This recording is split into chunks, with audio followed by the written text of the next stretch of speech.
ወደ ቢዝነስ ውስጥ የምትገባው ወይ ተገፍተህ ነው ወይ ደግሞ ተስበህ ነው። ማኔጅመንት ትልቅ ሳይንስ ነው። ያንን ሳታቅ ቢዝነስ ማኔጅ ማድረግ ከባድ ነው። አሁን ባለው ገበያና ጊዜ ረጅም ርቀት የሚሄድ ቢዝነስን ለመገንባት ከየቱ ጋር ነው መጀመር ያለባቸው? አፈወርቅ ዮሐንስ በኢትዮጵያ የቢዝነስ ልማት በአንተርፕሪኒዮርሺፕ ትሬኒንግ እና ቢዝነስ ስትራቴጂ ዘርፍ ከ35 ዓመት በላይ ልምድ ያለው እንዲሁም የቢሲኤዲ ኮንሰልቲንግ ማኔጅመንት ፒኤልሲ መስራች እና ሲኢኦ። አሁን አንድ ሰው ወደ ቢዝነስ ከመግባቱ በፊት ምን ነገሮችን መመልከት አለበት? ሰዎች ምን ተቸግረዋል? የጎደለበት ነገር ምንድነው? አንተ ልትሞላ የምትችለው ያንን ልዩነት ይዘህ የምትቀርብ ከሆነ አሸናፊ። አንድ ሰው ይሄን ነገር ቢያደርግ ኪሳራ ውስጥ ይገባል የምትላቸው ነገሮች ምን ነገሮች ይኖራሉ? ሪስክ የእድገት ምክንያታችን ነው። ትጀምር በተመጣጠነች ሪስክ ነው። በአንድ ጊዜ ግን ዝፍቅ እላለሁ ብለህ የምትል ከሆነ ያ ለውድቀትህ አንደኛው ምክንያት ነው። ቢዝነስ ስትራቴጂ ላይ ብሉ ኦሽን እና ሬድ ኦሽን ስትራቴጂ የምንላቸው ነገሮች አሉ። ሬድ ኦሽን ማለት ብዙ ተዋናዮች ያሉበት እዛ ውስጥ ፋይት አድርጌ የምትለው። ብሉ ኦሽን ግን አንኮንቴስትድ ማርኬት የምንለው ነው። እዛ ላይ ከገባህ የማሸነፍ እድልህ 31 ዓመት ትዳር ላይ መቆየት ቀላል ነገር አይመስለኝም። ትዳር ውስጥ የሚገባ ሰው ቤተሰብ የሚለውን ነገር ቫልዩ ሰጥቶ ነው የሚገባው። ምንድነው ነው ያጎደልኩት? ምን ልሰጥ እችላለሁ? እኔ እንዴት ፊክስ ላደርግ እችላለሁ? ምክንያቱም ሰው ራሱን ነው መለወጥ የሚችለው። 62 ዓመት እንዴት ትገልጸዋለህ? 62 ዓመት አንድ የተረዳሁት ነገር ምንድነው? በጣም ብዙ የቢዝነስ መጽሐፎች ኢንተርናሽናሊ የታተሙ በደንብ የሚገራርም እውቀት የሚሰጡ ሁሉም መጽሐፍ ላይ የተቀመጠ ግን ኢትዮጵያ ውስጥ የማይሰራ ምን ነገር ይኖራል? ኢትዮጵያ ውስጥ እንደው አቅዶ ማድረግ ይቻላል ምናምን ይላል ሰው። በነዛ መንገድ የማይሰራ ከሆነ ማንም ሊሰራው ይችላል ማለት ነው። ሰፕላይ ሲጨምር ፕራይስ ይወርዳል፣ ዲማንድ ሲጨምር ዋጋ ይጨምራል። ኢትስ ክሬዚ። ፍጥነት ምን ያክል ማተር ያደርጋል ለአንድ የቢዝነስ ማን? የዛሬ 20 ዓመት ዛፍ ተክለ ካልነበር ሌላኛው ጊዜ ዛሬ ነው ይባላል። መፍጠን አለበት። ተስፋ ቆርጣይ ትናንትና በጀመረው መልኩ በ20 ዓመቱ ዛሬ እዚህ ደረጃ ደርስ ነበር። አሁንማ በቃ ምናምን የምትለው ነገር አለ። አሁን ያለንበት ጊዜ ቢዝነስ ለመጀመር ትክክለኛ ጊዜ ነው?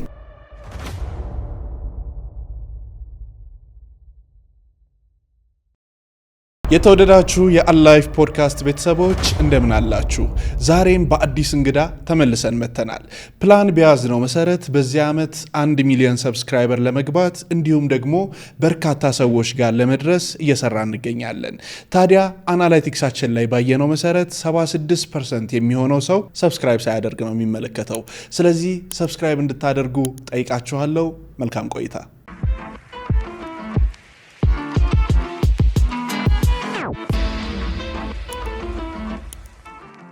አፈወርቅ ማን ነው? ምንድነው የሚሰራው? አፈወርቅ ዮሐንስ ባለትዳር የአራት ወንድ ልጆች አባት። ከዛ በተረፈ አፈወርቅ እንግዲህ 40 ዓመት በንግድ ልማት ማስፋፋት አገልግሎት ውስጥ የቆየ ሰው ነው። 9 ዓመት በመንግስት፣ 3 ዓመት በኢንተርናሽናል ኦርጋናይዜሽን፣ ላለፉት 28 ዓመታት ደግሞ የራሴን የማማከር አገልግሎትና ኢምፓክት ከዛ በኋላም ሌሎች ተጨማሪ የቢዝነስ ስራዎችን በአንድ አምብሬላ ስር በመስራት ላይ እገኛለሁ። ስራ ከመጀመሪያ በፊት በመጀመሪያ የስራ አመራር ላይ የመጀመሪያ ዲግሪን ሰርቻለሁ አስመራ ዩኒቨርሲቲ። ቀጥሎ ደግሞ ሊቨርፑል ዩኒቨርሲቲ በማስተርስ ኦፍ ቢዝነስ አድሚኒስትሬሽን ሰርቻለሁ። ስለዚህ ሁለተኛ ዲግሪ ድረስ ነው የሰራሁት። ከዛ በኋላ ለመቀጠል ፈልጌ ግን ሳየው ጊዜን ነው ዌስት ማድረገውና ይህንኑ ብዙ በማንበብና አጫጭር ኮርሶችን በመውሰድ ራስን ማዳበር ስለሚቻል በዛ ላይ ነው ያለሁት። ኦኬ 40 ዓመት ቢዝነስ ዴቨሎፕመንት ሰርቪስ። ዛሬ የብዙ ኢትዮጵያውያን ወጣቶችን እና ቢዝነስ ላይ ያሉ ስትራግል እያደረጉ ያሉ ሰዎችን ጥያቄዎችን የምንመልስበት የምንፈታበት ፕሮግራም እንደሚሆን ሙሉ እምነት አለኝ። ብዙ ጊዜ ስለ ኢንተርፕረነርሺፕ ሳስብ ስለ ቢዝነስ ያው እዚህ ውስጥ ስለሆነ ነው የምንሰራው ሞር ከፐርሰናሊቲ ጋር ይገናኛል። አንድ ሰው ራሱን ሲገነባ ራሱ ላይ በደንብ እየሰራ በሄደ ቁጥር ከዛ ደግሞ ቫልዩ ክሬት እያደረገ በሄደ ቁጥር ራሱን ባወቀ ቁጥር ለሰዎች የመድረስና ችግር የመፍታት አቅሙ በዛው ልክ እየጨመረ ይሄዳል። አንድ መጠየቅ የምፈልገው የመጀመሪያ ጥያቄ የሚሆነው አንድ ቢዝነስ ፕሮፊታብል የሚሆነው በኦነሩ ካራክተር አማካኝነት ነው ወይስ በሲስተም? ከቢዝነስ በስተጀርባ ሁሉ ጊዜ ተከታታይነት ወይ ደግሞ ቀጣይነት እንዲኖረው ፕሮፊት መስራት ግዴታ ነው።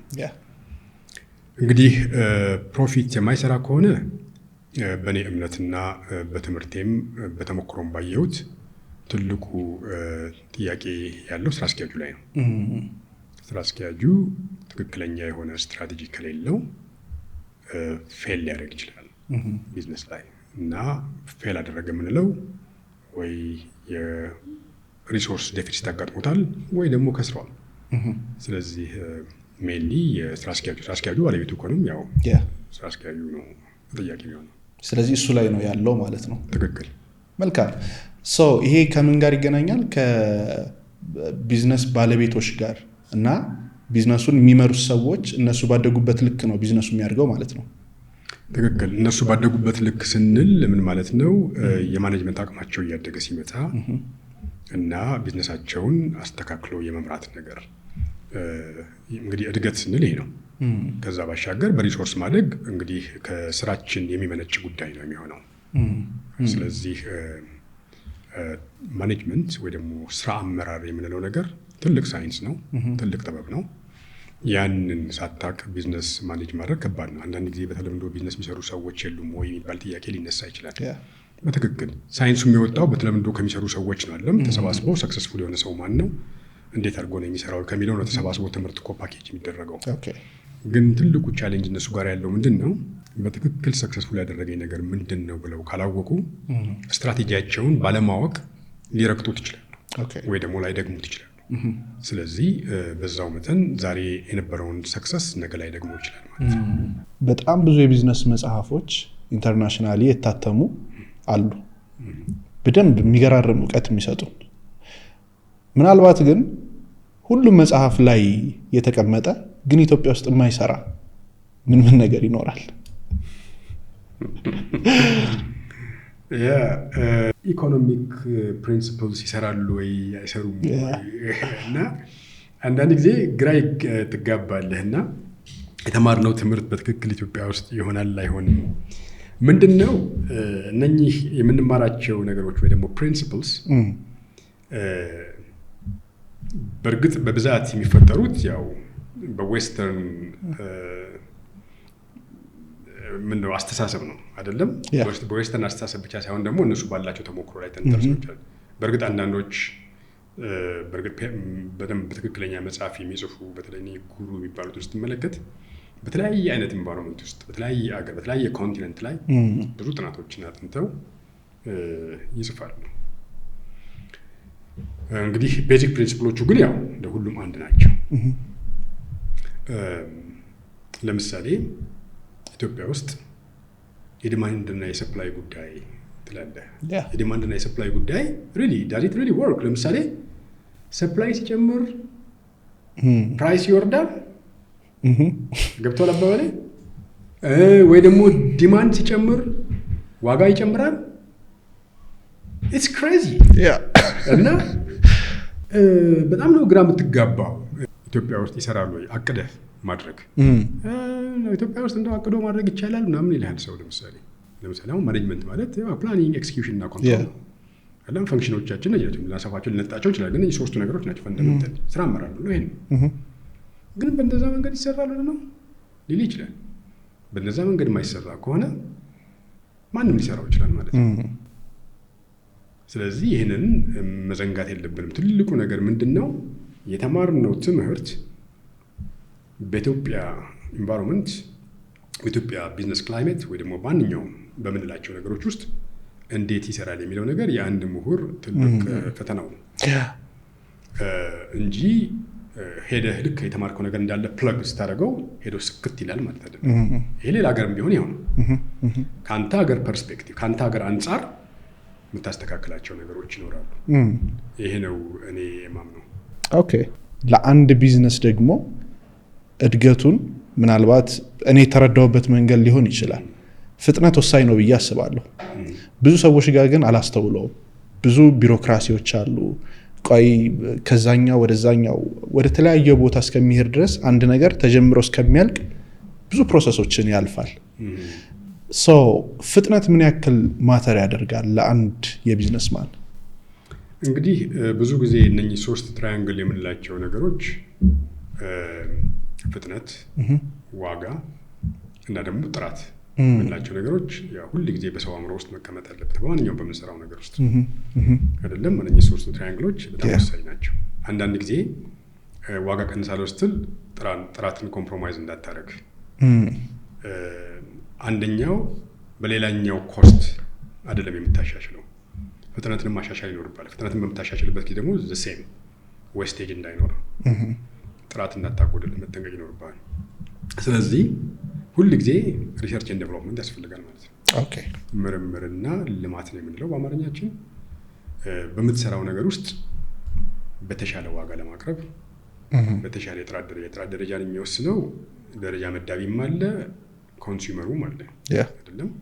ምክንያቱም ዋናው ገዢው ነው የተሻለ ነው ብሎ የሚያውቁም ከለሱ የሚሻለው ነገር ስለሚያውቅ ማለት ነው።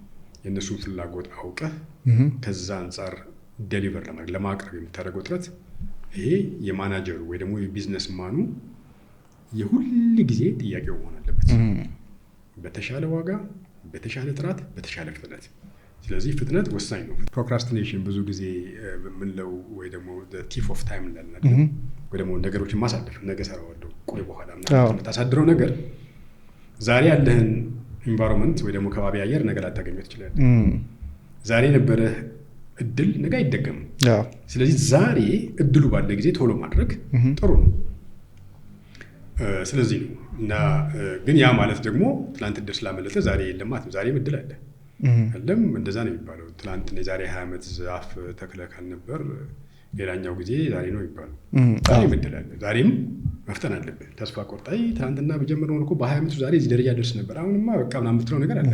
ዛሬም ዩ ካን ሜክ አ ዲሲዥን፣ ታይምሊ ዲሲዥን፣ ዛሬ መሆን የሚችል ነገር መወሰን ትችላለህ። ስለዚህ እንደዛ ነው። ኦኬ በጣም አሪፍ። ብዙ ጊዜ እንደ አፍሪካን እንደ ምስራቅ አፍሪካ ከዛ ደግሞ ወደ ሀገራችንም ስንመጣ አብሶ በቢዝነስ የሚታዩ ብዙ ክፍተቶች አሉ። ጥራት ጋር በተገናኘ ከጥንቃቄ ጉድለት ጋር ብዙ ደግሞ ረዥም ርቀት ያልሄዱ የቢዝነስ ድርጅቶች ይኖራሉ። የንግድ ድርጅቶቹ ሜይ ቢ 20-30 ዓመት ቆየ ሲባል የምንሰማቸው በጣም ጥቂት ድርጅቶች ናቸው። ከ30 እና ከ40 ዓመት በላይ የሚቆዩ እና ለትውልድ የሚተላለፉ ድርጅቶችን እንደ አፍሪካ ብዙም አናስተውልም። አሁን ባለው ገበያና አሁን ባለንበት በደረስንበት ጊዜ ሰዎች ከምንድን ነው መጀመር ያለባቸው? ረዥም ርቀት የሚሄድ ቢዝነስን ለመገንባት ከየቱ ጋር ነው መጀመር ያለባቸው? በመጀመሪያ ቢዝነስ የምንለውን ነገር መረዳት ይጠይቃል። ወደ ቢዝነስ ውስጥ የምትገባው ወይ ተገፍተህ ነው ወይ ደግሞ አትራክትድ ሆነ ነው ወይ ተስበህ ነው የምትገባው። እንዴት ማለት? ተገፍተህ ማለት ሲቸግርህ፣ ማጣፊያ ሲቸግርህ፣ የኢኮኖሚ ችግር ሲያጋጥምህ፣ ስራ ሳይኖር ሲቀር የተገኘውን ነገር በመስራት ቢዝነስ ውስጥ ትገባለህ። ከዛ በኋላ ሰክሰስፉል ከሆንክ ያው እዛ ውስጥ እያደግ ትሄዳለህ። ወይ ደግሞ አትሊስት ሰክሰስፉል ማለት ኢን ዘ ሴንስ እያደገ ባይመጣም ራስን እየረዳ ቤዚክ ፍላጎትን ወይ ደግሞ መሰረታዊ ፍላጎትን እያሟላ ትቀጥላለህ ማለት ነው። አሁን ቀደም ያልከው የማያድጉ ቢዝነሶች የሚባሉት ይሄ ላይቭሊሁድ ወይም ደግሞ በቃ ለዕለት ተዕለት ጉርስ የሚሆን ነገር እያደረጉ የሚቆዩ ማለት ነው። ሌላው ደግሞ ልክ ትክክለኛ ቦታው ላይ ይገባና የማደግ እድሉ ይከፈትለታል፣ በዛ ይቀጥላል። ይሄ እንግዲህ ተገፍተህ ተቸግረህ ስትገባ ነው። ሌላው ደግሞ ተስበህ ማለት ደግሞ አጋጣሚዎችን ትመለከትና ሰዎች የሚቸግራቸው ለአንተ ግን አክሰስብል የሆነ ወይ ደግሞ አንተ በቀላሉ ልታገኝ የምትችላቸው ነገሮች ይኖራሉ። ይሄ ደግሞ ምንድነው? በአጋጣሚ እድሎችን አይተህ ተስበህ የገባህበት ማለት ነው። ስለዚህ በሁለት አይነት መንገድ ወደ ቢዝነስ ውስጥ መግባት ይቻላል። እንግዲህ ትልቁ ነገር እዚህ ጋር ምንድነው? ቢዝነስ እና ያንተ የህይወት ዓላማ ሲጣጣሙ ፓሽን የምንለው ወይ ደግሞ በጣም በፍላጎት የመስራት ነገር ስለሚኖር በዛ ውስጥ የመራቀቅ ነገር ይኖርሃል። ምን ማለት ነው? ጥራት ያለውን ነገር የመስጠት እንደገና ደግሞ ያንን የምትሰራውን ነገር ለሰዎች አፎርድ ማድረግ በሚችሉት ረገድ ወይ ደግሞ ከዋጋ አንጻር የሰዎችን አቅም በማገናዘቡ ነገር ትራቀቅበታለህ ማለት ነው። እንደገና ደግሞ የበለጠ በአጭር ጊዜ ውስጥ ብዙ ነገር ለማምረት የመቻል፣ ለሰዎች በአጭር ጊዜ ውስጥ በሚፈልጉት ሰዓት ቶሎ ማቅረብ የመቻል እንዲህ አይነት ነገሮች ብዙ ጊዜ ከምትማራቸውና ከራስህ ጥበብ በመነሳት ከምታደርጋቸው ነገሮች ባሻገር እንግዲህ የአንተን የማኔጅመንት ወይ ደግሞ የስራ አመራር ችሎታንም ጭምር ያገናዘበ ነገር የሚሆንና ብዙ ጊዜ ከራስህ ዓላማ ጋር ወይ ደግሞ የህይወት ዓላማህን ያገኘ ሰው ከሆንክ ወይ ደግሞ እኔ ማን ነኝ የሚለው ነገር ያገኘ ሰው ከሆንክ ሁሉ ጊዜ ቦታ አለ። ከዛ ጋር የተጣጣመ ቢዝነስ ሲሆን የሰዎችን ፍላጎት ማርካቱ በጣም ሳትስፋይ ያደርጋል። በየቀኑ ደግሞ ጠዋት ስትነሳ ትናንትና ከሰራው ዛሬ የተሻለ ነገር ምን ላደርግ ይችላል ብለህ ታስባለህ። አለበለዚያ ግን ምንድነው የሚሆነው? ቢዝነስ ለአንተ ገንዘብ ማግኛ ብቻ ነው የሚሆነው። ገንዘብ ማግኛ ብቻ ከሆነ ገንዘብን እስክታገኛት ነው እንጂ ደንበኛ ረካ አልረካ ያንተ ጉዳይ አይደለም። ስለዚህ በዛ አይነት ደግሞ የሆነ ቢዝነስ እየወደክ ነው የምትመጣው እንጂ እያደግክ አትመጣም። ምክንያቱም ቢዝነስ በአንተ ጥረት ብቻ አይደለም የሚሳካው። ያንተ ደንበኞችም ደግሞ አንተን ፕሮሞት ሲያደርጉ ከሌ ጋር ሂዱ ብለው ሪፈር ሲያደርጉ ነው ደንበኛ እያበዛ ኔትወርክም እየሰፋ የሚመጣው። አንዱን ደንበኛ ግን አስከፋ ማለት ቀጥሎ ያለው በሱ ታገኘውን ታጣለህ። ሌሎችም የሱን ያዩ ደግሞ ካንተ ይሸሻሉ። ያ ነገር ስላለ ነው እና ብዙ ጊዜ አሁን ለውድቀቱ ዋነኛው ኃላፊ ቅድም እንዳልኩ ስራ አስኪያጁ ቢሆንም ወይ ደግሞ ባለቤቱ ቢሆንም ሌሎች ፋክተሮች የሉም ማለት አይደለም። ሌሎች እንዳታድግ የሚገድቡ ከባቢ ሁኔታዎች አሉ።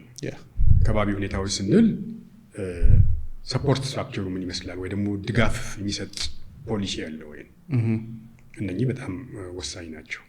ስለዚህ ድጋፍ የሚሰጥ በከባቢ ላይ ከሌለ የማደግ ዕድል ይገታል።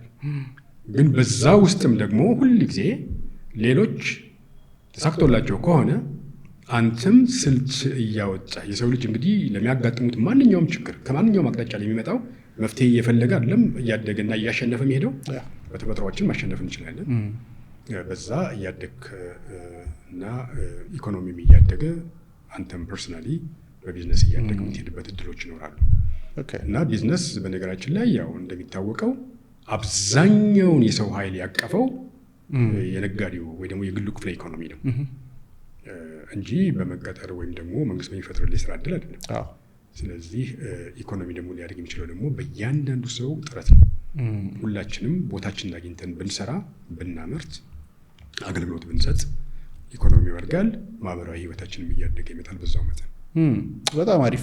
ብዙ ጊዜ እንግዲህ ሰዎች አብሶ አሁን ባለንበት ጊዜ ዩቲዩብ ላይ፣ ቲክቶክ ላይ፣ ሌሎች ማህበራዊ ሚዲያም ላይ ወይ ደግሞ የተለያዩ መድረኮች ላይ ስለ ቢዝነስ ሲወራ በጣም ቀላል አድርገው ነው የሚያወሩት።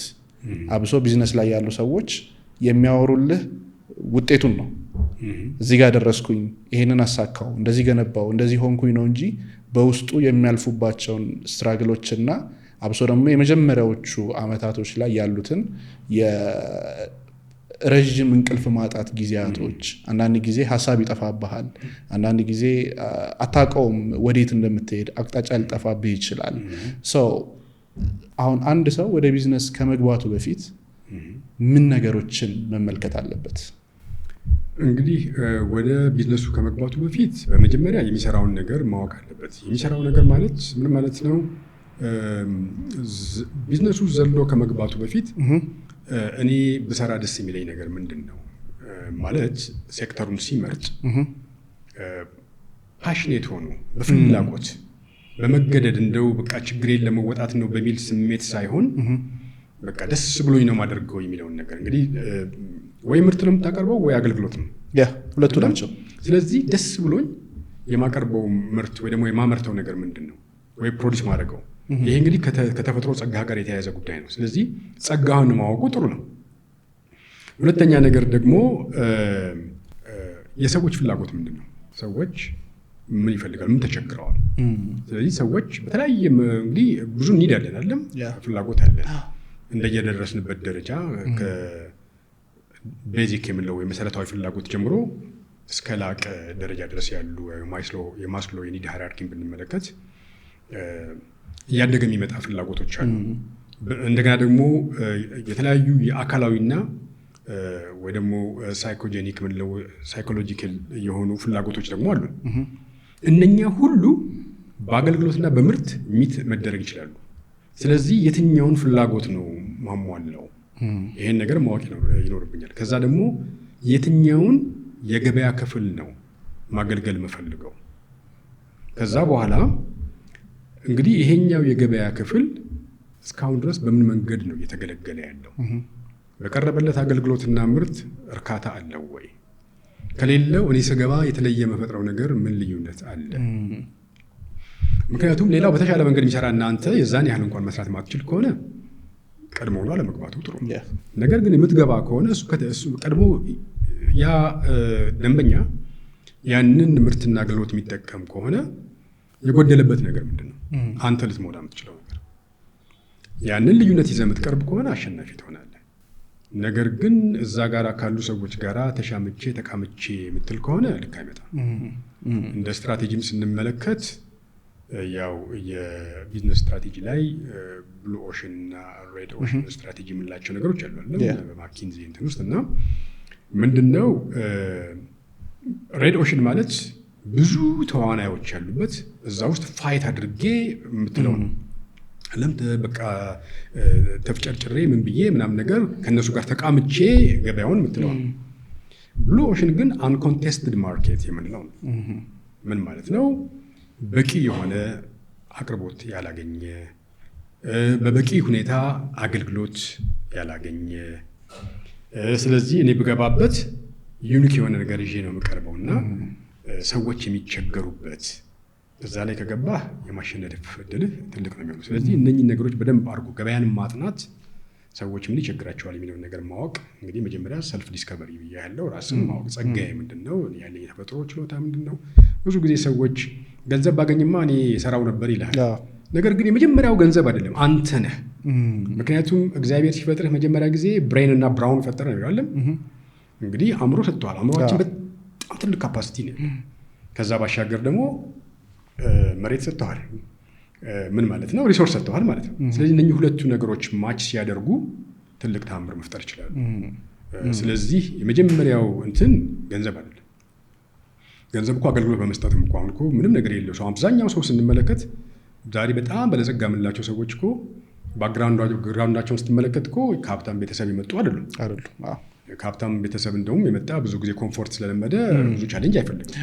ነገር ግን ተፍጨርጭረው መጀመሪያ ጊዜ ጉልበታቸውን ሸጠው አይደለም አገልግሎት ሰጥተው እንደዛ ነው ገንዘብ የሚያገኙት።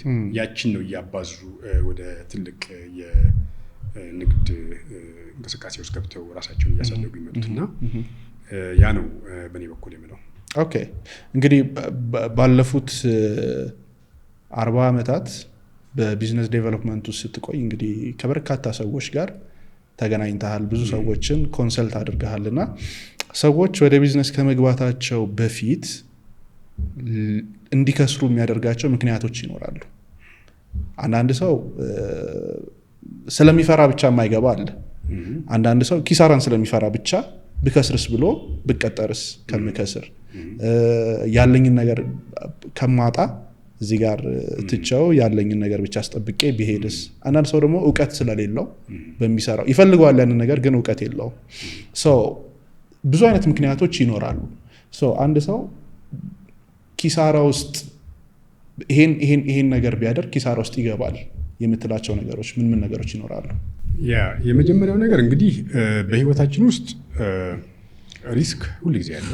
ደግሞ እንግዲህ ሪስክ ምንለው እንግዲህ አደጋ ማለት ነው። ዩዥዋሊ በመንገድ ላይ የሚያጋጥም እንቅፋት ማለት ነው። እንቅፋት የሌለበት ነገር የለም። እንቅፋት የፈራ ሰው እንግዲህ መንገድ ላይ አንበሳ ያጋጥመኛል ብሎ ቤቱ ይቀመጣል ማለት ነው። አንድ ፕላን ይኖረውና ግቡ ጋር የመድረስ እድሉ በጣም ጠባብ ነው፣ መንገድ ላይ ችግር ያጋጥመኛል ስለሚል። ስለዚህ ሪስክ የእድገት ምክንያታችን ነው። አንድን ሰው ከሌላ የሚለየው የሚወስደው ሪስክ ነው። አንድ እሱ ነው። ሁለተኛ ነገር ደግሞ ሪስክ ግን በምንወስድበት ጊዜ የተመጣጠነ ሪስክ መሆን አለበት። ምክንያቱም አንተ የድፍረት እርምጃ ስትወስድ በአንድ ነገር ውስጥ ለምሳሌ አሁን ስለ ንግድ ነው እያወራን ያለው። ወደ ንግድ ውስጥ እገባለሁ ብለህ ስታስብ ምንም እንኳን ግልጽ ያለ ነገር አለኝ በቂ አጥንቻለሁ ብለህ ብታስብም ስትጀምር በተመጣጠነች ሪስክ ነው ያለህን ነገር ሁሉ አንድ ባስኬት ውስጥ አትጨምርም። ትሞክራለህ። ከዛ በኋላ ሞክረህ ጥሩ ነገር ከወጣ ያችን ለመድገም ትሞክራለህ ወይ ደግሞ በሁለት ታባዛታለህ። ካልሆነ ደግሞ እንግዲህ ይሄ ምን እንደምንለው መጀመሪያ ፕላን ታደርጋለህ አይደል? እንግዲህ እኛ ስራ አመራር የምንለው ነገር ታቅዳለህ፣ ኤክስኪዩት ታደርጋለህ ማለት ትፈጽማለህ። ከዛ በኋላ ትቆጣጠራለህ፣ ቼክ ታደርጋለህ ውጤቱ ምን ነበረ፣ የተሳሳተው ምንድነው፣ ጥሩ ነገር ምንድነው፣ የተሳሳተውን ለማረም ጥሩ የሆነው ነገር ለመከተል። ከዛ እንደዛ እያልክ ስቴፕ ባይ ስቴፕ ነው የምታደርገው። በአንድ ጊዜ ግን ዝፍቅ እላለሁ ብለህ የምትል ከሆነ ያ ለውድቀትህ አንደኛው ምክንያት ነው። ሌላው ነገር ደግሞ ምንድነው እሱ አሁን እዚህ ጋር ስለ አፈጻጸምና ስለ ሞኒተሪንግ ወይ ደግሞ ቁጥጥር የምንለው ነገር ተናግሬያለሁ። ትላንትና አፈጻጸምህን ማትገመግም ከሆነ ዛሬ ማሻሻል የሚገባህን ነገር አታውቅም። ወይ ደግሞ ትላንትና በአፈጻጸም ላይ ስኬታማ እንድትሆን የረዳህን ነገር አትደግመው። ስለዚህ ሞኒተር ሳታደርግ ዝም ብለህ በድካም ቤት ገብተህ ውድቅ ብለህ ከዛ በኋላ በጠዋት ተነስተህ ደግሞ ምትሮጥ ከሆነ ይህም ደግሞ ሌላ ቻሌንጅ ያለ። ምክንያቱም የትላንትና አፈጻጸምህን እንደገና የምታሰላስልበት ዛሬ ላሻሽል የምችለው ነገር ምንድን ነው፣ ትላንት ከተሳሳትኩት ነገር ማርመው ነገር ምንድን ነው፣ የበለጠ ካፒታላይዝ ማድረገው ነገር ምንድን ነው ብለህ አስበህ በማሰብ መንቀሳቀስ የሰው ልጅ ማረፍ ይኖርበታል። አእምሮን ማሳረፍ ይኖርበታል። ቆም ብሎ እያየና እየገመገመ መሄድም ይኖርበታል። ዝም ብለህ ኮንቲኒየስሊ በእንቅስቃሴ ውስጥ ልትሆን አትችልም። ቆም እያልክ እየገመገምክ የምትሄድ ከሆነ የመሳካት እድል ከፍተኛ ይሆናል። የፍርሃት ጉዳይ አንተርፕሪኒየር ካራክተሪስቲክስን ብንመለከት አንደኛ ኦፖርቹኒቲዎችን አይተህ እነኛን እድሎች የመጠቀም ነገር አለው። ከዛ ደግሞ ሪስክ የመውሰድ ጉዳይ አለ። ከዛ ደግሞ ለጥራትና ለተሻሻለ ነገር ሁሉ በየጊዜ ኮንቲኒየስሊ ጥራቶችን ለማምጣት የምታደርገው ኤፈርት አለ። ከዛ ደግሞ አንድን ነገር አባዛዋለሁ ብላ ይሄ አቺቭመንት ሞቲቬሽን አለ አይደለም፣ ወደዛ ሙቭ የማድረግ ነገር እና እርምጃ የመውሰድ ነገር አለ። ከዛ በኋላ ኢንፎርሜሽን ደግሞ በደንብ አድርገህ ምክንያቱም ፍርሃትን የሚያመነጨው ብዙ ጊዜ እኔ የማምነው ምንድነው እሱ በቂ መረጃ ለማግኘት ነው። ፍርሃት እኮ ማለት አንተ ባንክን ብትሄድ እኮ ባንክ ለምንድነው የማያበድርህ? ማያውቅ ከሆነ ማለት ነው።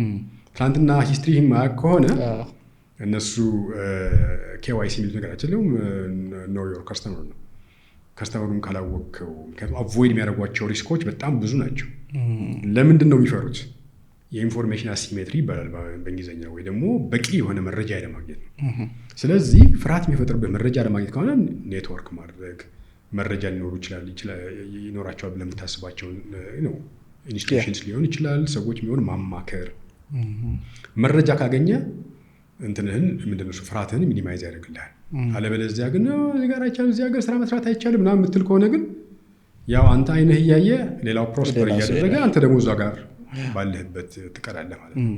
ስለዚህ ትልቁ ፍርሃት የሚፈጥረው የመረጃም አለመኖር ጉዳይ ስለሆነ ኢንፎርሜሽን ሲኪንግ የሚለው ነገር ወይ ደግሞ መረጃ ከእያንዳንዱ ነገር ላይ ለማግኘት እድሉን የመጠቀም ነገር ሰው ሲያጋጥም ከዚህ ሰውዬ ምንድነው እሱ መረጃ ላገኝ የሚችለው ያው ከጓደኞች ከኔትወርክ ከምናምን መረጃን ለማሰባሰብ ጥረት ማድረግ ያለብህ እና መረጃ ካለ you are ማለት ሰክሰስፉል ፐርሰን ነህ ማለት ነው። ኦኬ አሁን ወደ ቢዝነስ ሲገባ ብዙ ጊዜ እቺ የመጀመሪያው አመት አንዴ መስመር እስከሚይዝ ድረስ ብዙ ስትራግሎች ያሉበት ጊዜ ነውና አንዳንድ ስራዎች ደግሞ ያን ያክል ስትራግል እንድታደርግ ላይፈቅዱልህ ይችላሉ። ያ ማለት ነው ወደ ውጤት የሚያመጡ አሉ፣ ግን ደግሞ ካንተንተን ጋር የማይሄድ ሊሆን ይችላል። ደስተኛ ሆነህ የማትሰራው ሁሌ ስትሄድ ያማረርክ የምትሄድበት ገንዘብ እኮ አለው ነገርየው፣ ገንዘብ ያመጣል፣ ግን ደስተኛ አይደለህም። ሁሌ ከዚህ ስራ መቼ ነው የምላቀቀው ምናምን እያለ የሚሰራበት ሊሆን ይችላል። እና ይሄ አይነት ነገር ሲያጋጥም ማለት የተፈጥሮ ጸጋውን ሳያቅ ምን መስራት እንደሚፈልግ ሳያቅ ግን ደግሞ ገንዘብ ያለበት ቦታ ላይ ያማረረ የሚሰራ ከሆነ ያ ሰው ትክክለኛ መንገድ ላይ ነው? ወል እንግዲህ እንዴት ነው መሰለህ ቢዝነስ ኦፖርቹኒቲ ነው። ኦፖርቹኒቲ ስንል ለመስራት የምትችልበት አንዱ፣ ሁለተኛ ነገር ደግሞ ራስን የምትገልጽበት ነው። ያ አይነት እድል ሲያጋጥምህ ስራው ወንጀል ካይደለም ገንዘብ የሚገኝበት መንገድ ማለት ነው። የሰዎችን ችግር የሚፈታ ከሆነ ገንዘብ የሚገኝበት ከሆነ መስራት ነው ያለብህ።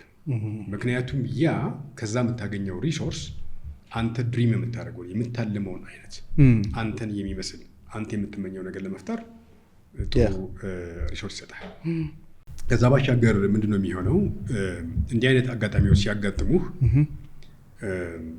በዛ ሰክሰስፉል የምንላቸው ነገሮች እንግዲህ የተለያዩ ነገሮች ናቸው። አንዱ የምትወደውን ነገር ሰርተ ሰዎችን በመርዳት ውጤት ስታገኝበት ሰክሰስፉል ይባላል።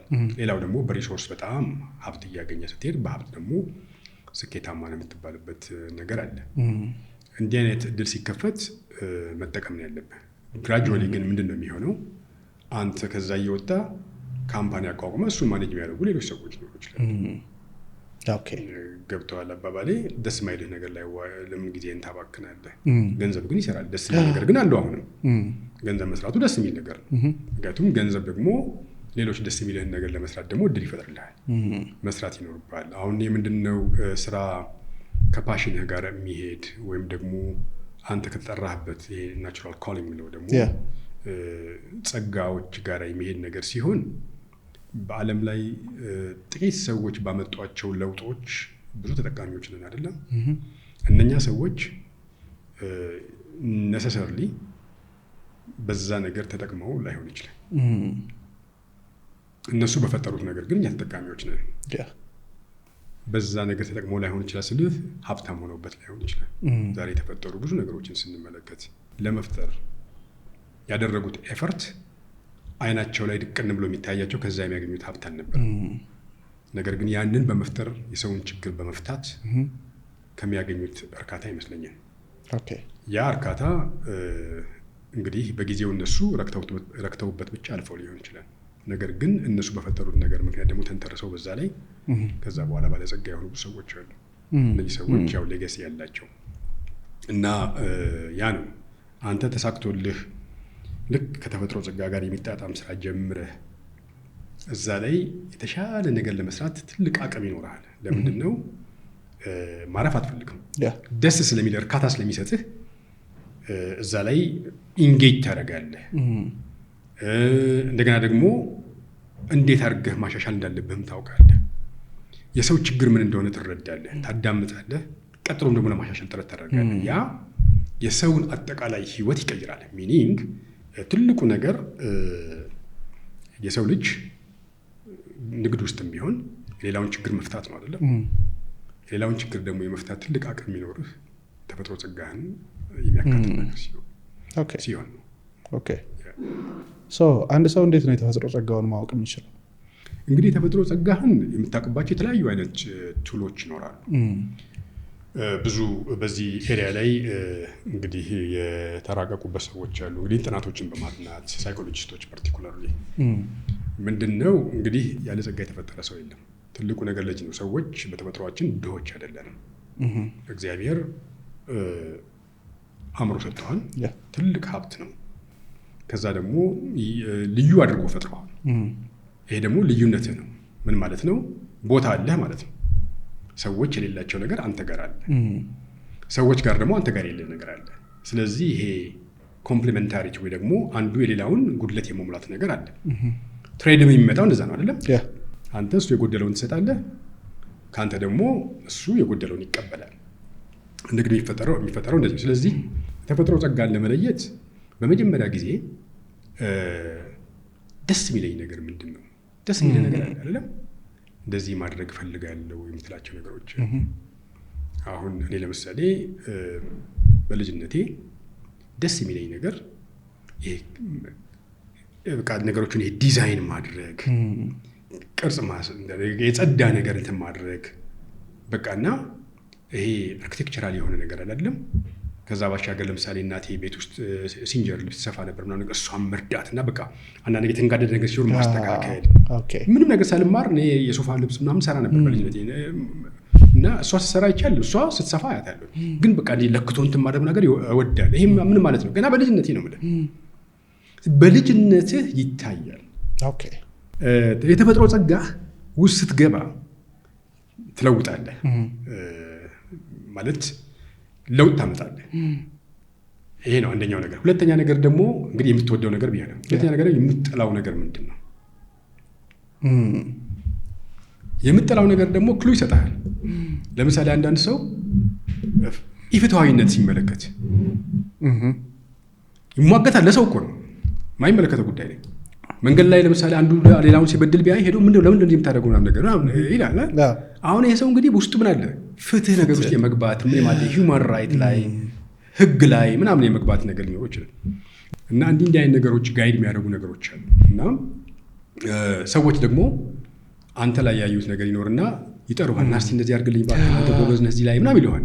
ስለዚህ ደግሞ ኮንፈርሜሽን ከውጭ ኤክስተርናሊ ኢንቫይተር ስትሆን እከሌ ይሻላል ስትባል it tells you something አይደለም። ስለዚህ ቦታህን አግኝተዋል ማለት ነው። ከዛ ደግሞ ባሻገር ምንድነው እሱ እያደክበት ትመጣለህ። ስትሞክረው ለውጥ እያመጣህበት ተቀባይነት እያገኘ ይሄ የሱ ቦታ ነው እሱ እዚህ ጋር ፊት የሚያደርገው እሱን ጥሩት ምናምን ነገር እሱ ካለ ጠብቀው ሰዎች አንተን የማሰራት ነገር እንዲህ ናይ ነገር አይደለም። እና ተርሞችን ዲክቴት የማድረግ አቅም ሁሉ ይኖርሃል። ደስ የሚልህን ነገር መስራት ወይም ደግሞ የሚያስደስትህን ነገር ማወቅ ስትል የሆነ ሰዓት ላይ ኮንፊውዝድ ውስጥ የገባሁበት ታይም ነበርና በዛ ታይም አንድ መጽሐፍ ሰው ላከልኝና እስኪ አንብበው ይሄን ነገር ጀስት ከሰዎች ጋር ቁጭ ስንል እናወራለን።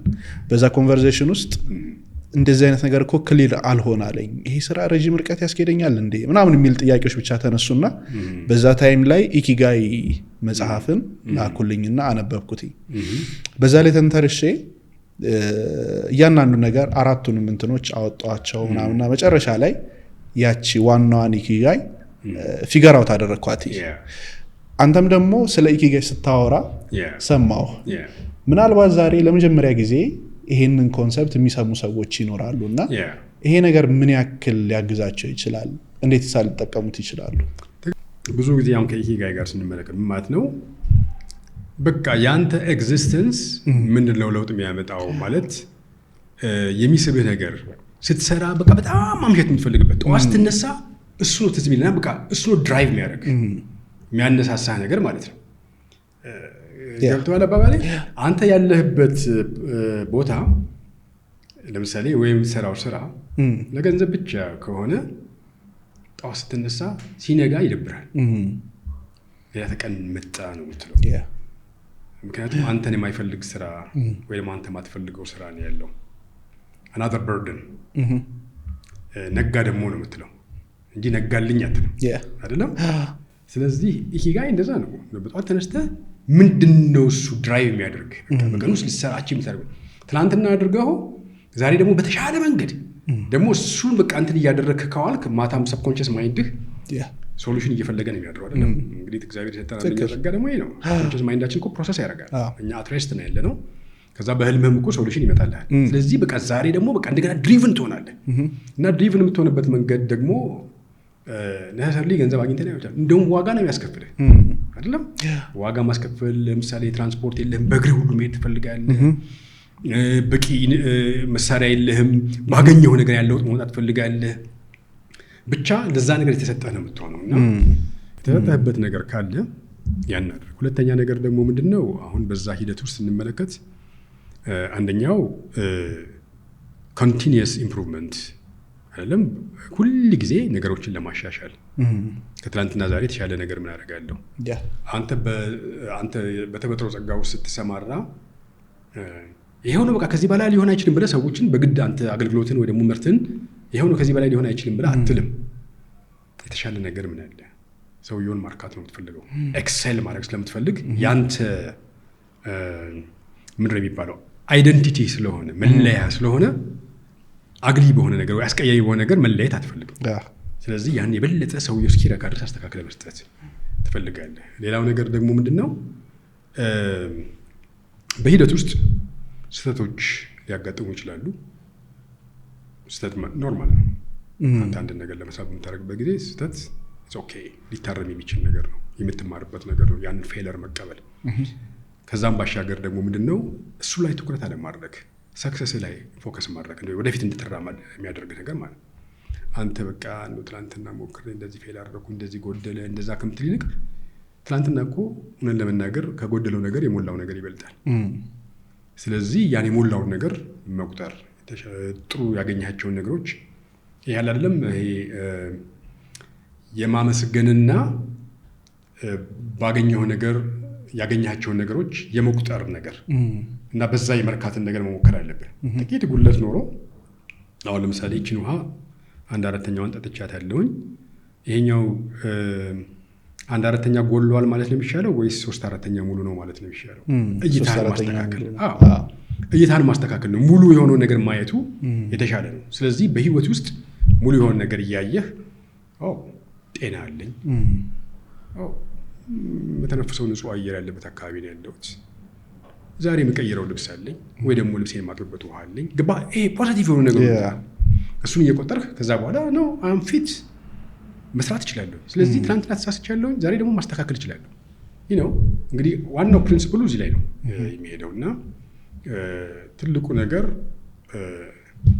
አሁን ኢኪጋይ ራስን አውቀህ ያንን ደግሞ ሞር ራስን ማወቅ ማለት ፐርፌክት ነህ ማለት አለ ነው። አሰች ፐርፌክት የሚባል ነገርም የለም። ኮንቲኒዩስ ኢምፕሩቭመንት ፕሪንሲፕሉም ከዚህ ነጣ አለ። እያሻሻልክ ነው የምትሄደው። ስለዚህ በቃ ዛሬ ራሴን አግኝቻለሁ እንዲያደርግ ያለው ይሄው ነው አይደለም። ነገ በተሻለ መንገድ ልትሰራው ትችላለህ።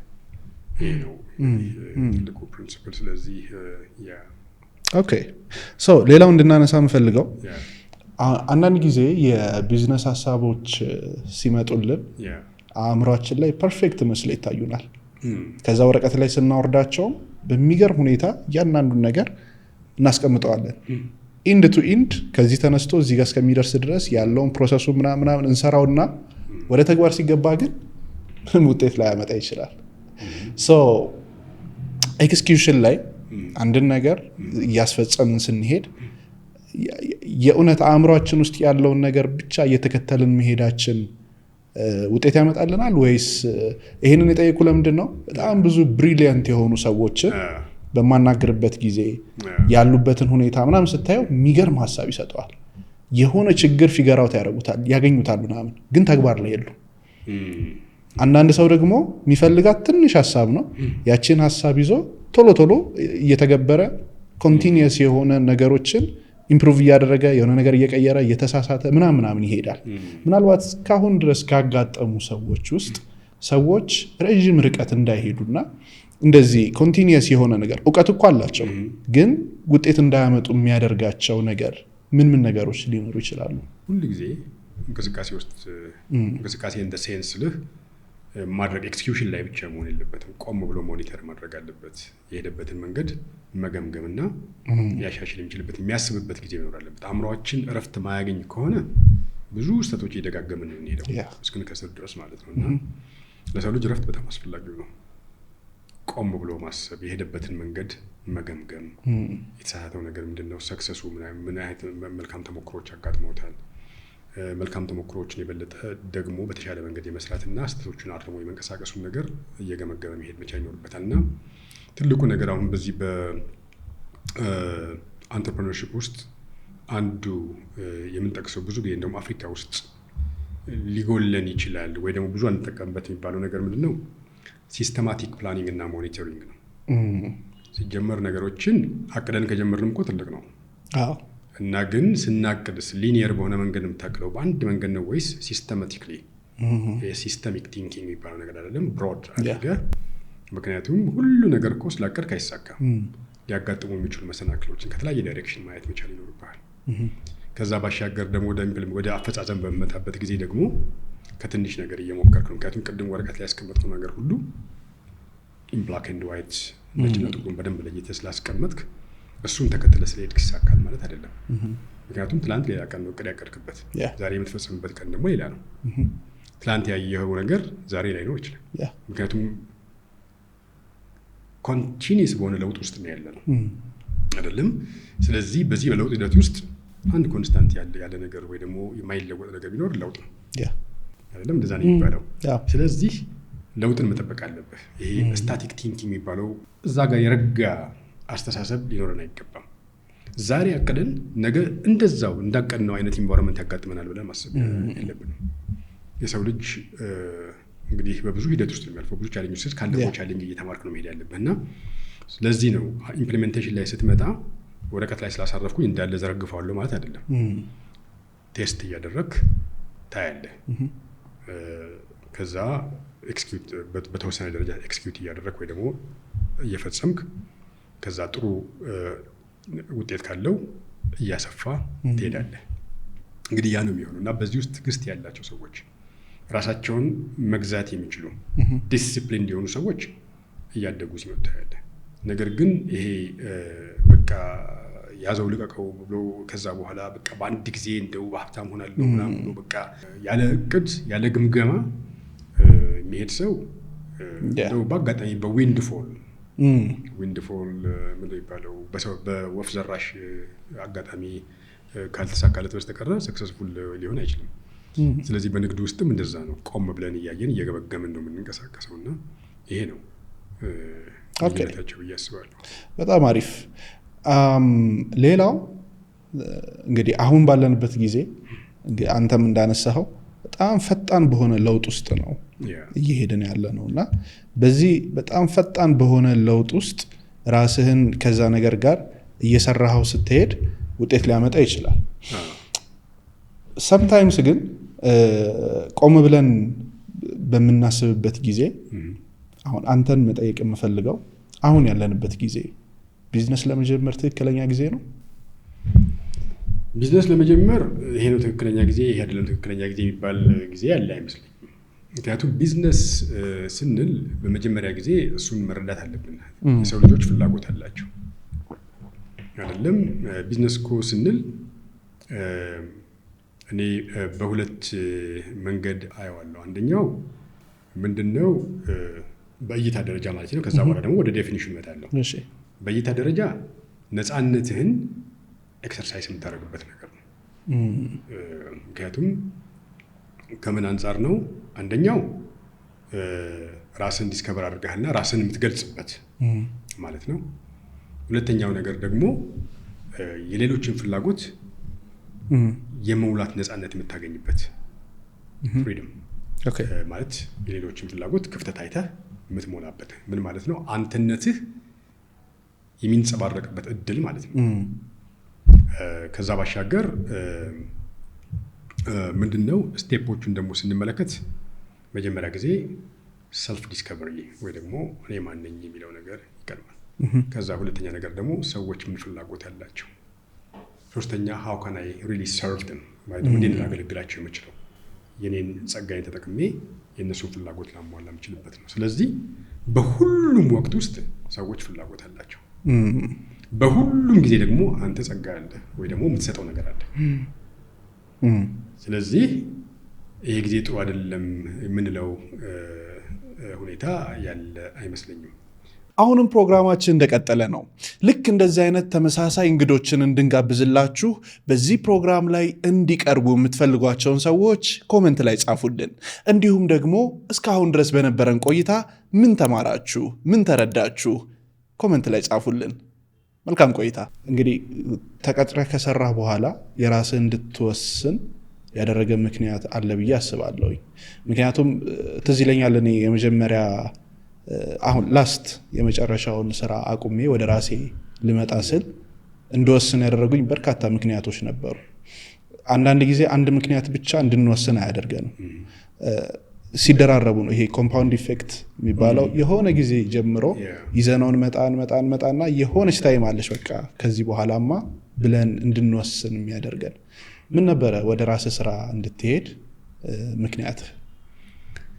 ብቻ ምንድነው ከልጅነቴ ጀምሮ የራሴ የሆነ ድርጅት ይኖረኛል የሚል ሐሳብ ነበረኝ። እንግዲህ እኔ ያደኩበት ወቅት ማለት ያው የኮሚኒስት ጊዜ ነው እና በዛ ጊዜ የራሴ ድርጅት ይኖረኛል ብለህ ማሰብ ከባድ ነገር ነው። እንደ ወንጀል ነበረ ማለት እንግዲህ እንደ ወንጀል ባይሆንም አንድ ነገር መያዝ ትችላለህ። ሁለተኛ ነገር ግን ማሰብ አትችልም፣ ፕሮስፐር ማድረግ አትችልም፣ ማደግ አትችልም ማለት ነው። እና ልዩነት ታያለህ። ስለህ በንግድ ዓለም ውስጥ ያለ ሰው የዛን ጊዜም ቢሆን ራሱ ልዩነት ታያለህ። በንግድ ውስጥ ያለ ሰው በራሱ መንገድ ነው ስራውን የሚመራው፣ ራሱ ነው ስለህ ጥሩ ማኔጅ የሚያደርግ ከሆነ ስኬቱን እየመራ የሚሄደው። ሌላው ግን እያረጀ ሲመጣ ወደ ጡረታ ህይወት ሲመጣ በልጅነት እኮ ብዙ ኦብዘርቭ የምታደርጋቸው ነገሮች ይሄ ነው። ከዛ ስቀጠር በእኛ ጊዜ ስንቀጠር መርጠን አይደለም የምንቀጠር። እኔ በተፈጥሮዬ በጣም አላርፍም፣ መቀመጥ አልወድም እና ገና መንግስት ሲመድበኝ የዛን ጊዜ በፕላንድ ኢኮኖሚ ስለነበረ ጂቲዜድ የዛን ጊዜ የማይክሮ ኤንድ ስሞል ኢንተርፕራይዝ ፕሮግራም ለመጀመር ፕላን ነበራቸው። ጥናት እያጠኑ በየሪጅኑ ሲሄዱ ሐዋሳ ሲመጡ እኔ ነበርኩኝ ሰፖርት ማድረጋቸው የነበረው። በዛ መረጡኝና አዩኝና እንድቀጠር ፈለጉኝ ማለት ነው። ጂቲዜድ ጀርመን ቴክኒካል ኮርፖሬሽን ተቀጠርኩ። መጀመሪያ የማይክሮ ኤንድ ስሞል ኢንተርፕራይዝ ፕሮግራም የመጀመሪያ ከመጀመሩ በፊት ሪኢንቴግሬሽን ፕሮግራም ነበራቸው፣ የመልሶ ማቋቋም ፕሮግራም። ያ ምንድነው? ከኤርትራ ጋር የዛን ጊዜ የተለያየንበት ጊዜ ስለነበረ ኤርትራ የነበሩ ኢትዮጵያውያን ሲመጡ ተፈናቅለው እነሱን ማቋቋም ላይ እዛ ገባው። ከዛ በኋላ እዛም ሆኜ በቃ ማስበው መጀመሪያ የወሰድኩት ስልጠና ምን መሰለህ? የኢንተርፕረነርሺፕ ስልጠና ነው። ኢንተርፕራይዝ ዴቨሎፕመንት ትሬኒንግ የአንድ ወር ትሬኒንግ ማለት ትሬኒንግ ኦፍ ትሬነርስ። ከዛ ቀድሞ መንግስት ጋር የነበርኩ ጊዜ ለ2 ወር እስራኤል ሀገር ሄጄ ሰልጥኛለሁ በስሞል ቢዝነስ ማኔጅመንት እና ዴቨሎፕመንት። 4 ዓመት ዩኒቨርሲቲ የተማርኩትን ነገር በዚህ በ2 ወር ውስጥ እንዴት አድርጌ እንደምጠቀምበት በደንብ አይኖች የተከፈቱ። ግን የዛን ጊዜ ልጅ ነው፣ እንዴት ቢዝነስ እንደሚጀምርም አላውቅም ነበር። ፕላስ ቱዛ ደግሞ ገና ኮሚኒስት ውስጥ ነበር፣ ኮሚኒስት ሲስተም ውስጥ ነበር፣ በጣም አልችልም። ስለዚህ ጊዜ ጠበቅኩኝ። ይሄ ጊዜ መጣ። ልክ ኢንተርፕረነርሺፕ ትሬኒንግ እንደወሰድኩኝ ስንጨርስ ምንድን ያልኳቸው እንግዲህ ኢንተርናሽናል ኦርጋናይዜሽን ገና መግባት እንደገባው ኢንዳክሽን ትሬኒንግ ነው ይሄኛው። ኢንተርናሽናል ትሬኒንግ ነበር የዛን ጊዜ። ደግሞ ከውጭም ከአውሮፓ ከምናምን መጥተው የሚሰለጥኑ ከኛ ጋር ነበሩ። ስንጨርስ ወጥቼ ምንድን ያልኳቸው ለ1 ዓመት ነው ኮንትራት የፈረምኩት፣ ከ1 ዓመት በኋላ አታገኙም ነው ያልኳቸው። አሁን ገብቶኛል፣ አሁን እንዴት እንደ ስራዬ እንደምጀምር ገብቶኛል ያልኳቸው። ከዛ በኋላ ተደነጋገጡና ተጨማሪ ሌላ አግሪመንት አስፈረሙ። እኔ ደግሞ ገና ላገባ ስለነበር የዛን ጊዜ እንደ ጆብ ሴኪሪቲም ቆጠርኩትና ልጅ ነኝ ግጥም አድርጌ አልለቅም፣ ምክንያቱም ትሬኒንግ ስለሰጠንህ መቆየት አለብህ የሚል ነው።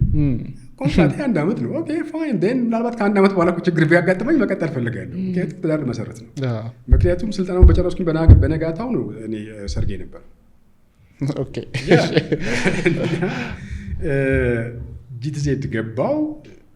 ዴን ጂቲዜድ በብዛት ኮንሰልታንቶች ይመጣሉ፣ ስራ ይሰራሉ፣ ሰፖርት አደርጋቸዋለሁ ምናምን ነገር አየሁና ኦኬ ሶ ኮንሰልተንሲ ብር አይፈልግም፣ ለመጀመር ሰርቪስ ነው። ስለዚህ ኦፖርቹኒቲ ነው የሚፈልገው። ስለዚህ አትሊስት ተመልሼ ጂቲዜድ ውስጥ ኮንሰልተንሲ ሊሰራ የምችልበት ፖሲቢሊቲ አለ። አትሊስት ሌሎች ሲኒየር ከሆኑ ኮንሰልታንት ልጅ ስለሆነ ወጣት ስለነበርኩኝ የዛን ጊዜ ወጣት ኮንሰልታንቶች አልነበሩም። ኮንሰልተንሲም ራሱ ስትራክቸራል አጀስትመንት ፕሮግራም ውስጥ የነበሩ ማለት በዛ የተቀነሱ የኮርፖሬሽን ስራ አስኪያጆች የነበሩ ሰዎች ናቸው የገቡት፣ ትልቅ ሰዎች ናቸው። ስለዚህ ብዙ ጊዜ ኮንሰልተንሲ ከማማከር ጋር ሲባዝ ሽበት ያለው ትልቅ ሰው ምናምን ኤክስፒሪየንስ የሆነ ሰው ነው ይባላል። እኔ ደግሞ እዚህ ጋር ቱል ነው ያለኝ ሰፖርት ማድረግበት። ኢንተርፕረነርሺፕ ትሬኒንግ አለ። ነገ ደግሞ 2 ወር እስራኤል ሀገር የሰለጠንኩት የማኔጅመንት ቱልስ እንዴት እንደምጠቀምባቸው ደግሞ ክሊር ሆኖልኛል። ስለዚህ በዛ ነው ድሪቭን ሆኜ የገባሁት እልሃለሁ። እና ተጀመረ በዛ ዴን ነው ስትጀምረው፣ ያው ከዛ በኋላ ያለው ነገር አንተ ታውቀዋለህ። ለአንድ ስቴፕ ቀላል አይደለም። ውጣ ውረዱ አለ፣ ስራ ለማግኘቱ አለ። እንግዲህ መጀመሪያ ልክ ስጀምር እኔና ስራዬን በጀመሩ ጊዜ የመጀመሪያ ልጅ የመጣበት ነው። ኒዱ በጣም አለ፣ ተደራረበ ማለት ነው። ተደራረበ። ስለዚህ እግረ መንገድ እሱን እየሞከርኩኝ ሌሎች ቢዝነሶችን ለመስራት ትራይቭ አደርጋለሁ። እና በቃ ያገኘኋትን ገንዘብ የሆነ ማምረት እንትን ላይ ማዋል፣ የፉድ ፕሮሰሲንግ መሞከር ምናምን እያሸኩኝ ለሱፐር ማርኬት ማቅረብ፣ ኮንሰልተንሲ እየሰራ እንደሱ ሰራ ነበር። ምክንያቱም ለምንድን ነው እሱ እኔ ሳገባ ለባለቤቴ ልጅ ስንወልድ የተስማማንበት ነገር እሷ ስራ አቁማ ልጆችን እንድታሳድግ ነው። ለምንድን ነው ልጆቻችን ላይ ኢንቨስት ማድረግ አለብን ብለን ስለምናስብ። ስለዚህ የግድ ያንን ነገር ኒድ ለማሟላት ደግሞ ስትራይቭ ማድረግ አለብን። ያው ፉድ ፕሮሰሲንግ ስለሆነ መጀመሪያ የጀመርኩት እሷን እያማክሩ በእሷ ስም ነው የጀመርኩት። እሷ ጋይድ እያደረገችኝ ነው የምሰራው። ከዛ በኋላ እየሄድኩኝ ሱፐር ማርኬት አካፍል ነበር እና እንደዛ የባልትና ስራዎችን ሰራ ነበር። አሁንም ቡላ ፕሮሰስ ማድረግ እና ማሽን ምናምን ታምጥቼ ምናምን ማለት ነው እንደዛ ነገር ሰራ ነበር። እና ገርማል ይሄ ነው የሄድኩበት ፓዝ እና ሰክሰስፉል እስከሆን በዚህ በአማከር እንትን ውስጥ ያንን በኋላ ግን እዛ ላይ ፎከስ ማድረግ ስለነበረብኝ ያንን ፔንድ አድርጌ ወደዚህ ወደ ማማከር አገልግሎት ውስጥ በቃ የበለጠ እያደጉ ሞር ኤክስፒሪየንስ ሞር ኔትወርክ እየፈጠርኩኝ የገባሁት እና ይሄ ነው። ምን ያህል ጊዜ ፈጀብህ ሁሉንም ስራዎች አቁመህ በቃ ኮንሰልተንሲው ላይ ብቻ ነው ከዚህ በኋላ የምሰራው ብለህ ወደዚህኛው እስከምትገባ ድረስ ያው ሰርቫይቭ አይደለም የምናደርገው ሰርቫይቭ ለማድረግ ብዙ ነገሮችን ነው የምንሞክረውና ያንን ሁላ ነገር አሁን በቃ ስቴብል አድርግ ያለው እዚህ ላይ ብቻ ፎከስ ባደርግ ከፍ ያለ ውጤት ማምጣት እችላለሁ ብለህ እስከምታቆም ድረስ ምን ያክል ጊዜ ነበር ይፈጀብህ? የሚገርም ነገር የመጀመሪያው አንድ አመት ፕራክቲካሊ ዋዝ ቬሪ ዲፊካልት በጣም ከባድ ጊዜ ነበር። አንደኛ ነገር ሰውም ደፍሮ ንግድ ውስጥ የሚገባበት ጊዜ አይደለም። እኔ ደግሞ ከኢንተርናሽናል ኦርጋናይዜሽን የወጣሁት ሌሎች ኢንተርናሽናል ኦርጋናይዜሽንስ ሊቀጥሩኝ ይፈልጋሉ። ምክንያቱም ፕራክቲካሊ የሆኑ ብዙ ስራዎች ስንሰራ ስለነበር በዚህ በመልሶ ማቋቋም ውስጥ ብዙ የኢዩ ፕሮግራም ከዛ በኋላ መጥቷል። ብዙ ሰፖርት ነበር ተፈናቃዮችን ለማቋቋም እና ደግሞ ጥሩ 3 አመት ስለሰራሁኝ እዛ ጥሩ ተሞክሮች አሉኝ። ዲሞንስትሬት የምናደርጋቸው ብዙ ነገሮች አሉ። በቁጠባ ቤቶች የሚሰሩ እንደገና ደግሞ ኢንተርፕረነርሺፕ ማሰልጠን ዲስፕሌስድ የሆኑ ሰዎችን ቴክኒካል ትሬኒንግ ያሰለጠን ስራ ውስጥ የማስገባት እንዲህ ነገር ተሞክሮች ስለነበሩኝ የሚያጓጓ ነገር አለ። አንዳንዱ 3 እጥፍ ደሞዝ ምናምን እየሰጠ ናኛ ጋር ተቀጣጣኝ ሁሉ አለ። ስለዚህ ያ የሆነ ታግዬ ነው። ቤተሰቦቼ በዚህ በኩል ጫና ይፈጥሩብኛል፣ ልጅህ እንዳይራብ ይሉኛል፣ እንደዛ ነገር እያለ አንድ አመት በብዙ ችግር አለፈ። ሁለተኛ አመት እንደጀመርኩኝ ግን ትልቅ ኮንትራክት ከወርልድ ባንክ አገኘሁ። ኦኬ የዛች አንድ አመት ላይ ያለ እነዛ ኦፈሮች ሲመጡ አላጓጓህም ነበር? በጣም ያጓጓሃል። ግን በቃ በጣም የሚገርም ነገር የመጀመሪያ ንግድ ፈቃዴን ያያዝኩኝ ጊዜ ትዝ የሚለኝ ነገር አይደለም ቢሊቭ ንግድ ፈቃድ ከባድ ነገር መስሎ ነበር የሚታየኝ። አሁንም ይመስላችሁ ሰዎች አሉ በቃ ሄደህ ምናምን ነገር ፎቶግራፍን ሰጥተህ ምናምን ነገር እንደ አድራሻ ሰጥተህ ምናምን ነገር የምትቀበለው ነገር ነውና ዝናብ ነበር፣ ኃይለኛ ዝናብ ነበር። እሷን ይዤ ስለቸኮልኩኝ በቃ ቤቴ ደርሼ ለባለቤቴ ላሳያት ስለፈለኩ የሚቀርብ ነገር በቃ የሆነ ፔስትሪ ገባውና ኬክ ገዛው ምናምን ነገር ታክሲ ተሳፈርኩ። በቃ በዝናብ ብስብስ ብዬ ነው የመጣሁትና ልክ ስገባ በቃ የንግድ ፈቃዴን ያሳይ በቃ አይ ቢኬም ኢንዲፔንደንት በቃ ራሴን በቃ እችልበት በቃ ማድግበት ምናምን እና ለካስ ገና ፈተናዎች አሉት ገና ውጣ ውረዶች አሉት እና በጣም በቃ ስልህ ቀላል ነገር አለ ፈተናው ደግሞ ፕራይድ አለ ስልህ ስትቸገር አንዳንድ ጊዜ ገንዘብ ሲያጥረኝ ሄጄ እናቴን ጠይቃታለሁ። አሁን አንድ ኮንትራት አለችም ትመጣ ምናምን ነው ወሸኔ እንኮል እሷን ሳገኝና ከዛ ነገርኩ ይሄ ሰው ገንዘብ ትለኛለች እና ብቻ ልጄ እንዳታስርቦ ትለኛለች። ከዛ እንደዛ እያልኩኝ ምናምን የመጀመሪያ ዓመት ያሳለፍኩት ትልቅ ደሞዝ ነበረኝ። ደግሞ በጣም የሚገርም ነገር የዛን ጊዜ ጂሴት ስንሰራ ደግሞ የነበረን የሚመደብልን መኪና መርቼዲስ ነው። ኦኬ በመርቼዲስ መኪና ስትሄድ ያው ጂዲ ምናምን ነገር እንደዛ እንትን ብለህ ምናምን ነገር ከዛ ወርደ በቃ ታክሲ ታግለ ጠብቀህ ምናምን የዛን ጊዜ ሞባይል ስልክ የለም። ሄደ ለመደወል ስራ ፍለጋም በኮይን ቦክስ ነው የምትደውለው። ቴሌፎን ቤት ለማስገባት ብዙ ወረፋ ስትሄድ ቴሌኮም ስትሄድ የዛን ጊዜ ኢትዮጵያ ቴሌኮሙኒኬሽን ኮርፖሬሽን የሚባለው ገና እኮ 14 ዓመት እኮ አፕላይ ያደረጉ ሰዎች አሉ አይደለም። ስለዚህ በሰው ብለህ ነው ስልክ የምታስገባው። ያስኪው ታግለህ ነው። ኮሚኒኬሽን አስከባድ ነው እና በዛ ሁኔታ ውስጥ ነው እና የኛ ጊዜ ከባድ ነበር ስንጀምር። ስለዚህ ምን ልል ፈልጌ ነው ያቺ አመት ናት በጣም ፔንፉል። መራብ አለ፣ ልብስ ያልቃል፣ ብዙ ልብስ አይኖርህም እና ገና ደግሞ 3 አመት የሰራሁት 3 አመት ደግሞ ከሰርግ ደግሰ ልክ ስራ እንደጀመርኩ አለም ኢንተርናሽናል ኦርጋናይዜሽን ያገባሁት። ስለዚህ የመጀመሪያው 3 years እዳዎቹ ተከፋፍልበት ገና የምትቋቋምበት ነው። ስለዚህ ከባድ ነበር ልል ፈልጌ ነው እና ትልቅ የድፍረት እርምጃ ነበር። ከዛ 2ኛ ዓመት ላይ ስገባ ለቤተሰቦቼ አሁንስ አይበቃህም አሉኝ። 1 ዓመት ለጨረስኩ ከስራ ለቅቄ አባቴ እንደዛ ያለኝ። ከዛ በኋላ 1 more year አልኩት ስትራግል በዚህ ሁኔታ ያለኝ። አዎ ከዛ በኋላ ቀጠልኩ። የሚገርም ነገር በቃ 3 ወር እንደቀየሁኝ ትልቅ ኮንትራት አገኘሁ። በዛች ኮንትራት የሚገርም ነገር መኪና ገዛው፣ ኮምፒውተር ገዛው። የሚገርም ነገር ነው። ከዛ በኋላ ያለኩት ኦፊሶችን ሴታፕ አደረኩ።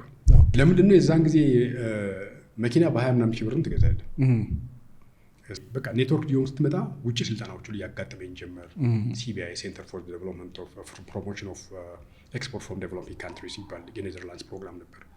እዛ ውስጥ እድል አገኘው፣ ሰለጠንኩ። ከዛ ኤክስፖርተሮችን ማሰልጠን ኤክስፖርቲንግ ቱ ዘ ኢዩ ፕሮግራም ኢትዮጵያ በቃ የዛን ጊዜ ኢመርጂንግ ኢኮኖሚ ላይ ስለነበረች ኤክስፖርተሮች ማሰልጠን፣ ኮርፖሬሽኖች ኤክስፖርት እንዲያደርጉ ማሰልጠን እንዲህ ያያለ በቃ ሂር ኤንድ ዴር ስራዎች እየሰፉ በቃ ከሰዎች ጋር ኔትወርክ በማድረግ መስራት ከሌሎች ጋር ኮላቦሬት የማድረግ ምናምን ነገር ውስጥ ተገባ ማለት ነው። እና ቀላል አልነበረም፣ ከባድ ነበር።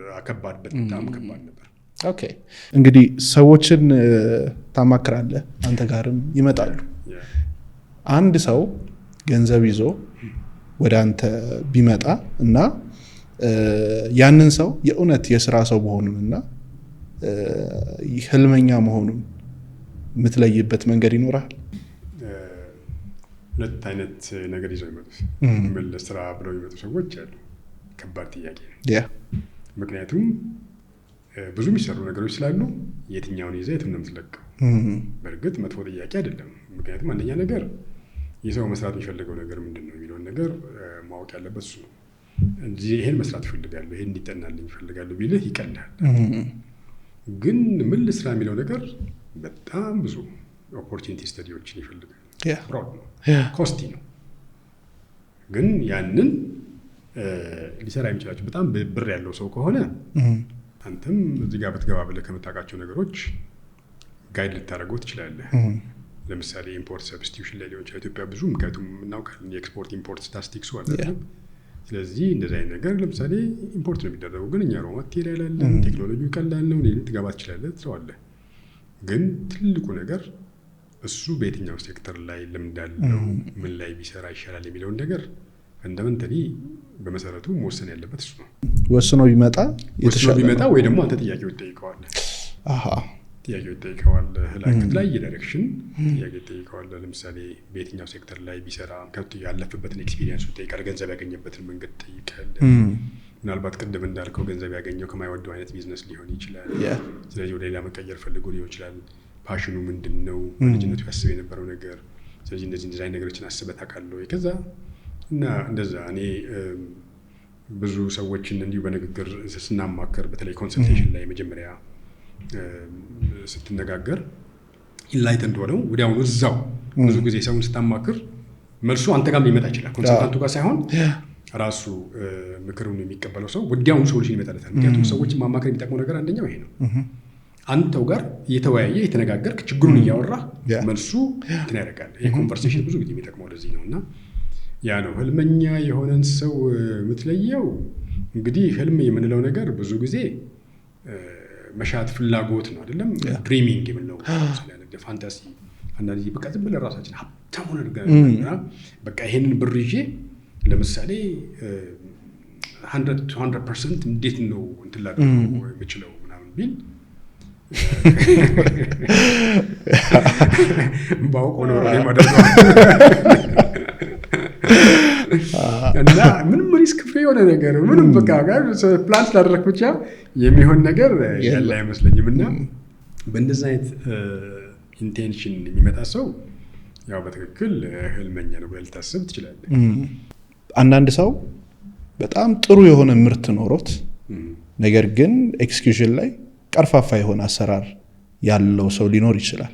ወይ ደግሞ የሚሰጠው አገልግሎት በጣም ለሰዎች አስፈላጊ ሆኖ ግን አተገባበሩ ላይ እና ሰዎች ጋር የሚያደርስበት መልኩ ጥራት የጎደለው ሊሆን ይችላል። አንዳንድ ደግሞ ምርታቸው ያን ያክል በጣም ጥሩ ሳይሆን እንደዚህኛው ላይሆን ይችላል፣ ወይም አገልግሎታቸው ያን ያክል ላይሆን ይችላል። ግን ደግሞ የመጨረሻ የሚተገብሩበትና ኤክስኪዩት የሚያደርጉበት መልኩ ከፍተኛ የሆነ ውጤት የሚያመጡ ሰዎች ደግሞ እንመለከታለን። እንደዚህ ሁለቱ አይነት ሰዎች ሲመጡ በምን አይነት መልኩ ቢሰሩ ውጤታማ ይሆናሉ? አንድ ነገር ማወቅ ያለብን ነገር በአማርኛ ውስጥም ከፍትፍቱ ፊቱ ይባል ነገር አለ። አሁን ይሄ የምንጽጽር ነው። የምርት የፕሮዳክትና የአገልግሎት ንጽጽር ነው አይደለም? አንተ የፈለገ በጣም የምትወደው ምግብ ቢቀርብልህ የምትስተናገድበት መንገድ ግን ትክክል የሚጋብዝ ካይደለ አትበላውም አይደል? ወይ ብትበላውም አይገባልህ። ስለዚህ ነገር ግን ፍትፍቱ ጥሩ ባይሆን በጥሩ ፊትና በፈገግታ ግን ከተጋበዝክ ደስ ብትበላዋለህ። እንግዲህ አንድ ነገር የሰው ልጅ ፍላጎትን ስንመለከት መቼም የሰው ልጅ ያው ሳይኮጄኒክ እና ፊዚዮሎጂካል ኒዶች ያሉት ብለናል።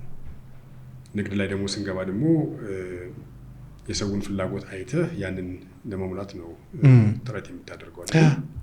ስለዚህ እነኚህ ነገሮች አሁን ምንድነው አሁን አንተ እንዳልከኝ አንድ ሰው በጣም ጥሩ የሆነ ኳሊቲ ፕሮዳክቶች አሉት። እንደውም በጣም የሚገርም ነገር ምን የሚባል አባባል አለ በእንግሊዝኛው I rather have a market than a meal። ወፍጮ ከሚኖረኝ ይልቅ ገበያ ቢኖረኝ ይሻላል። ብዙ ወፍጮ ያላቸው ሰዎች አይደል ይሆናል። አሁን አይኪያ የተመሰረተው በዚህ ፕሪንሲፕል ይመስለኛል። ኦኬ ሌላው እንድናነሳ የምፈልገው አሁን ደግሞ እየተመለከትን የመጣናቸው ነገሮች ሚዲያው በራሱ ያመጣው ተጽዕኖ ደግሞ አለ እና አንድ ነገር ብዙ በተወራለት ቁጥር ያ ነገር ጥሩ ነው ተብሎ የሚወሰድ አይነት ሁኔታ ውስጥ እየገባን ነው የምንገኘው እና አንዳንድ ድርጅቶች ደግሞ ምንም አይነት ማስታወቂያ አይሰሩ፣ ኦነሮቹ ማን እንደሆኑ አይታወቁም፣ ግን በሚገርም ሁኔታ በጣም ጥራት ያለው ፕሮዳክት፣ በጣም ጥራት ያለው ሰርቪስ፣ ጥራት ያለው ቲም ገንብተው ውጤታማ ሲሆኑ እንመለከታለን። ምን አይነት መንገድ ቢከተሉ ነው ሚዲያው ላይ ሳይንጫጩ ምንም አይነት ሌሎች ነገሮችን ሳያመጡ ውጤታማ መሆን የቻሉት? እንግዲህ በገበያ ላይ እንደምናውቀው የገበያ ስትራቴጂ ምንላቸው አሉ አይደለም? በመጀመሪያ ግን ሲጀምር ገበያ ስትራቴጂ ምንላቸው ያው የሴግሜንቴሽን ጉዳይ አለ። መጀመሪያ ገበያውን ከፋፍለ ማየት ነው። ማስ ማርኬት የምንለው አለ። እዛው ከፋፍለ ስትመለከት የሰው ልጆች ኒድ ይለያያል አይደለም? ስለዚህ አንድ ውስጥ ግሩፕ የምታደርጋቸው ፍላጎታቸውን መቀራረብ የሚችል አይደለም? የዚህ የኮመናሊቲ ኦፍ ኒድስ እና ኤክስፔክትድ አውትካም ኦፍ ፕሮዳክት ከአንድ ፕሮዳክት የምትጠብቀው ከአንድ ምርት የምትጠብቀው አንድ አይነት የሆኑትን አንድ ቦታ ላይ እያሰባሰቡ በጥናት ሴግሜንቴሽን የምትሰራ ወይ ደግሞ የምትከፋፍለው ገበያውን እና ከዛ በኋላ አንዱ ጋር ታርጌት ታደርጋለህ። ይህን ገበያ ነው ሰርቭ ማድረግ የምችለው ማገልገል የምችለው ብለህ ታርጌት ታደርጋለህ። ከዛ በኋላ ቀጥሎ ምንድነው እሱ የፖዚሽኒንግ ጉዳይ እንዴት ነው በሰዎች አእምሮ ውስጥ ፕሮዳክቴ ፐርሲቭ እንዲደረግ የምፈልገው የሚለው ነገር የብራንዲንግ ጉዳይ ላይ በደንብ አድርገህ መስራት ይኖርብሃል። ብራንድ ኢሜጅ የምትፈጥረው አንተ ነህ። ሰዎች ደግሞ ፐርሲቭ ነው የሚያደርጉት። ስለዚህ ኢሜጅ ቢልዲንግ ላይ በጣም መስራት ይኖርብሃል። አንተ እንዴት ነው አይደንቲፋይ መደረግ የምፈልገው?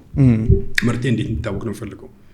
በኳሊቲ፣ በዲዩራቢሊቲ፣ በሌላ መንገድ በብዙ የሚገለጽባቸው መገለጫዎች አሉ አይደል? ስለዚህ ይሄ ብራንድ ኢኩዊቲ ይባላል። ብራንድ ኢኩዊቲ እሱ ላይ በደንብ መስራት ይኖርብሃል። ከዛ በኋላ ወደ ታክቲካል ማርኬቲንግ በመጣበት ጊዜ እንግዲህ እነኚህ ኦልድ ሳይንስ ነው የምንለው እና ታክቲካል ማርኬቲንግ የምንለው ወይም ደግሞ የገበያ መከለሻ አለዋለሁ እኔ ኖርማሊ ወይ ደግሞ የማርኬቲንግ ሚክስ የምንለው ማለት ነው። መከለሻ መጨረሻ የምታጣፍጥበት ነገር ነው። ስትራቴጂ ካወጣ በኋላ ማጣፈጫው ምንድን ነው? ፕሮዳክቱ ለዛ ሴግመንት ማርኬት ስዊተብል መሆኑ አይደለም። በተለያየ ዳይሜንሽን እንግዲህ ፕሮዳክት በተለያየ በይዘቱም፣ በቅርጹም፣ በከለሩም በምንም እንግዲህ ፕሮዳክት ፊቸሮችን ስንመለከት እንደገና ደግሞ የፕሮሞሽን ጉዳይ አለ። አሁን ፕሮሞሽን አንተ በጣም በማጮህ ብቻ ለም ፕሮሞሽን የሚሰራው ወርድ ኦፍ ማውዝ አለም። ለምንድን ነው እነኛ ሰዎች የተጠቀመ ሰው አለ ማለት ነው። ቤስት ሬፈረንስ የሚሆነ የተጠቀመበት ሰው ሳቲስፋይድ ሆኖ ረክቶ የረካ ሰው ይነግራል። ችን ቃ ግዛት እነሱ ብዙ ማስታወቂያ አያወጡም፣ ግን በጣም ተወዳጅ እንትን ነው። በቃ ወይ ዲዩራብል ነው ይልሃል፣ የሚቆይ ነው ይልሃል፣ ወይ ደግሞ በቃ ምንም አያስቸግርህም ይልሃል። አጠቃቀም ላይ ኮንሲስተንት ነው ይልሃል፣ ምንም አይለወጥም። ትናንትናም ዛሬም እንትናቸው በቃ የተባለውን ነገር ዴሊቨር ያደርጋሉ። ይሄን በተለያየ መንገድ ይገዛና ወርድ ኦፍ ማውስ ስላለ ፕሮሞሽን የምንለው ነገር ከፕሮሞሽን ማምለጥ አንችል፣ ወይ ደግሞ ማስታወቂያ ማለት ነው። ከዛ በተረፈ የዋጋ ጉዳይ ነው። እንግዲህ የዋጋ ጉዳይ ደግሞ ያገናዘበ የሰዎችን አቅምና የመክፈል ፍላጎትን ያገናዘበ መሆን አለበት አይደለም። ስለዚህ እነኚህ እንግዲህ መከለሻ የምንላቸው ነገሮች አንተ ሰው የሌለውን ደሞዝ ወይ ደግሞ የሌለውን ገቢ የሚያክል እቃም ተገበያ ላይ ብታኖር ምንም ገዢ አይኖርም። ስለዚህ እነኛ ነገሮችን ቢሮአቸው ውስጥ ቁጭ ብለው ሆምወርካቸውን ሰርተዋል ማለት ነው። እነኛ የሚሄድላቸው ከዛ መጨረሻ ላይ ደግሞ ያው እንግዲህ 4P ነው የምንለው የመጨረሻው እንግዲህ የእንትን ጉዳይ ነው።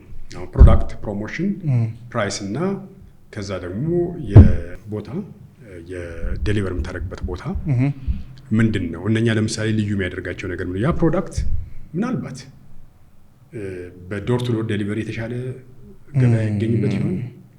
ወይ ደግሞ በኦንላይን ቨርቹዋሊ ብትሸጠው የተሻለ ገበያ ይገኝበት ይሆን? ወይም ደግሞ ብሪክ ኤንድ ሞርተር የምንለው አንድ ቦታ ስቴሽን እንደሆነ ሰዎችን ሰርቭ በማድረግ በመለካት በማየት በመዳሰስ እንዲህ ነገሮች እና ከዛ በተረፈ ትልቁ ነገር ምንድነው የከስተመር ሳቲስፋክሽን ላይ እስከምን ድረስ ነው የምትሄደው?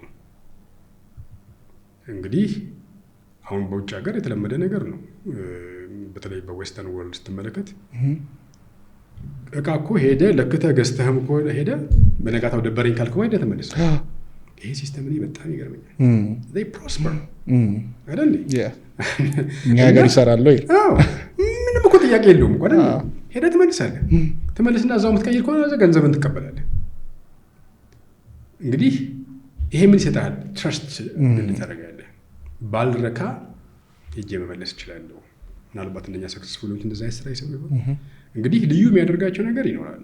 ብዙ ሳያጮሁ ነገር ግን የነሱን ብራንድ በሰዎች ፐርሰፕሽን የተፈጠረ ነገር ኢሜጃቸው በሰዎች ፐርሰፕሽን በቃ ጥሩ ጥራት ነው ወይ ዲዩራብል ነው ከስተመር ሰርቪስ ጥሩ ነው መኒ ሪተርን ጋራንቲ ያለው ወይ የሆነ ነገር ይኖራል ሰዎችን የሚስብ ማለት ነው። ስለዚህ በትክክል ብራንዳቸው ፕሮሞት ይሆናል ዋን ወይ ኦር ዳት። ኦኬ በጣም አሪፍ። አሁን አንድ ሰው ወደ አንድ ስራ ሲገባ ስዋት አናላይሲስ ደግሞ በደንብ አድርጎ መስራት ይኖርበታል። በጣም የሚገርመኝ ሰዎች ይሄንን አናላይሲስ ሲሰሩ የሚያተኩሩት ስትሬንግዝ እና ዊክነሳቸው ላይ ነው። ምን ትሬቶች አሉ የሚሉትን ነገሮች ሲያወጡና ሲመለከቱ አላይም እና ምናልባት ለአንድ የቢዝነስ ሰው ትሬቶቹ ምን ሊሆኑ ይችላሉ? እንግዲህ እንደየምትሰራው አይነት ነገር ነው ትሬት ይለያያል። ትሬት ብዙ ጊዜ የምንለው እንግዲህ ትሬት እና ኦፖርቹኒቲስ ኤክስተርናል ናቸው አለ ውጫዊ ናቸው። ስትሬንግዝ እና ደግሞ ዊክነስ ውስጣዊ ናቸው። እንግዲህ እነኚህ ነገሮች በአንተ ቁጥጥር ስር ያሉ ነገሮች ናቸው ማለት ነው፣ ውስጣዊ የሆኑ ነገሮች። ስለዚህ ዊክነስ ካለብህ ዊክነስን ኮምፕሊመንት የምታደርግበት ስትሬንግዝ የምታደርግበት መንገድ ትፈልጋለህ። ወይ ፓርትነር ትፈልጋለህ ወይ ደግሞ ለማሻሻል ጥረት ታደርጋለህ። ስትሬንግዝን ደግሞ ካፒታላይዝ ለማድረግ ደግሞ መቀጠል ይኖርብሃል። ኦፖርቹኒቲ ትሬትስ ውጫዊ ናቸው። እነኚህ ደግሞ ኢንፎርሜሽን ይፈልጋሉ። ምን ኦፖርቹኒቲ አለ? ምክንያቱም ራስን አሴስ በማድረግ አለ የምታገኘው። ሄደ አሴስ በማድረግ ነው፣ ውጭ ያለውን ነገር አሴስመንት በመስራት ነው። ሰከንደሪም ሊሆን ይችላል። ሁለተኛ ደረጃ መረጃ ምንለው በራስህ ደግሞ ሄደ ሪሰርች ሰርተህም ሊሆን ይችላል። እንደገና ደግሞ አንተም በምትሰራበት ስራ ውስጥ በደንብ ሁሉ ጊዜ ራዳርህን ዘርግተህ ኢንፎርሜሽን መሰብሰብ ይኖርብሃል። ተጽዕኖ ፈጣሪ የሆኑ ወይ ተጽዕኖ የሚያመጣብኝ ነገር ምን አለ፣ እድሎች ምን አሉ የሚለውን ነገር በደንብ መከታተል ይኖርብሃል። እና እንግዲህ ምንድን በአማርኛችን ሳይሎ የምንለው ነገር ምንድን ነው? እሱ ሳይሎ በቃ በአንተ እንትን ውስጥ በቃ ተቀብረህ ከኢንፎርሜሽን ከምንም ውጭ የሆነ አንድ ነገር ልስራ ብትል አይሳካም፣ ህልም ነው የሚሆነው። ነገር ግን ራስን ኤክስፖዝ እያደረግ ኦፖርቹኒቲዎችን ለማየት ከሰዎች ኢንፎርሜሽን በመሰብሰብ መረጃ በመለዋወጥ ኢንፎርሜሽን ወይ ደግሞ የመረጃ ምንጭህን በደንብ አድርገህ ጠንቅቀህ በማወቅ አደጋም ይኖር መልካም አጋጣሚ ይኖር ይህን በማወቅ እነኚህን ነገሮችን ለመቋቋም በየጊዜው ስልቶች ማውጣት ይኖርብሃል። የሰው ልጅ በትክክል መረጃ ካለው ችግሮችን የመፍታት አቅም አለው። ከዛ በኋላ እንግዲህ ችግሮች የመፍታት አቅማችን ነው አይደለም ልዩነት የሚያመጣው። ኦፖርቹኒቲስ እና ትሬትስ በጣም ጥሩ ስትራቴጂ ይፈልጋሉ። በእርግጥ ስትሬንግዝ እና ዊክነስም በደንብ ይፈልጋሉ። ግን በአንተ ቁጥጥር ስር ስለሆኑ እነሱን ነገሮች ማኔጅ ማድረግ ትችላለህ። እነኚህ ነገሮች ግን you have to look for influencers መፈለግ ይኖርብሃል። ምክንያቱም usually this power circle የምንለው ነገር አለ አይደለም? የኢነር ሰርክሏ ኮንትሮል የምታደርጋት ነገር ምንድናት ነው። ቀጥሎ ደግሞ መሀል ላይ ደግሞ ያለው ደግሞ ኢንፍሉዌንስ ማድረግ የምትችለው ደግሞ ምንድነው? ኢንፍሉዌንስ ለማድረግ የምትችለው ምንድነው? አትሊስት በቅርብ የምታውቃቸው ሰዎች ያንን ሊለውጡ የሚችሉ በኔትወርክ ውስጥ ምናምን ነገር ሰዎች ማፈላለግ እና አትሊስት አንተ ኮንትሮል ባታደርገው ግን በሰዎች በኩል ኢንፍሉዌንስ ልታደርግ ይችላል። በሌላ መንገድ ኢንፍሉዌንስ ልታደርግ ይችላል። ሌላው ደግሞ ከባቢ አየር ምንለው ደግሞ ኢንቫይሮንመንት የምንለው ነገር ደግሞ አለ። ይሄ ሁሉንም ገቨርን የሚያደርግ ነው። ህግ ካልተላለፍኩ በስተቀር በቃ ለዛ መገዛት ያለበት ነገር ማለት ነው። ገብተዋል አባባሌ። እና እንደዚህ አይነት ትሬቶች ይኖራሉ።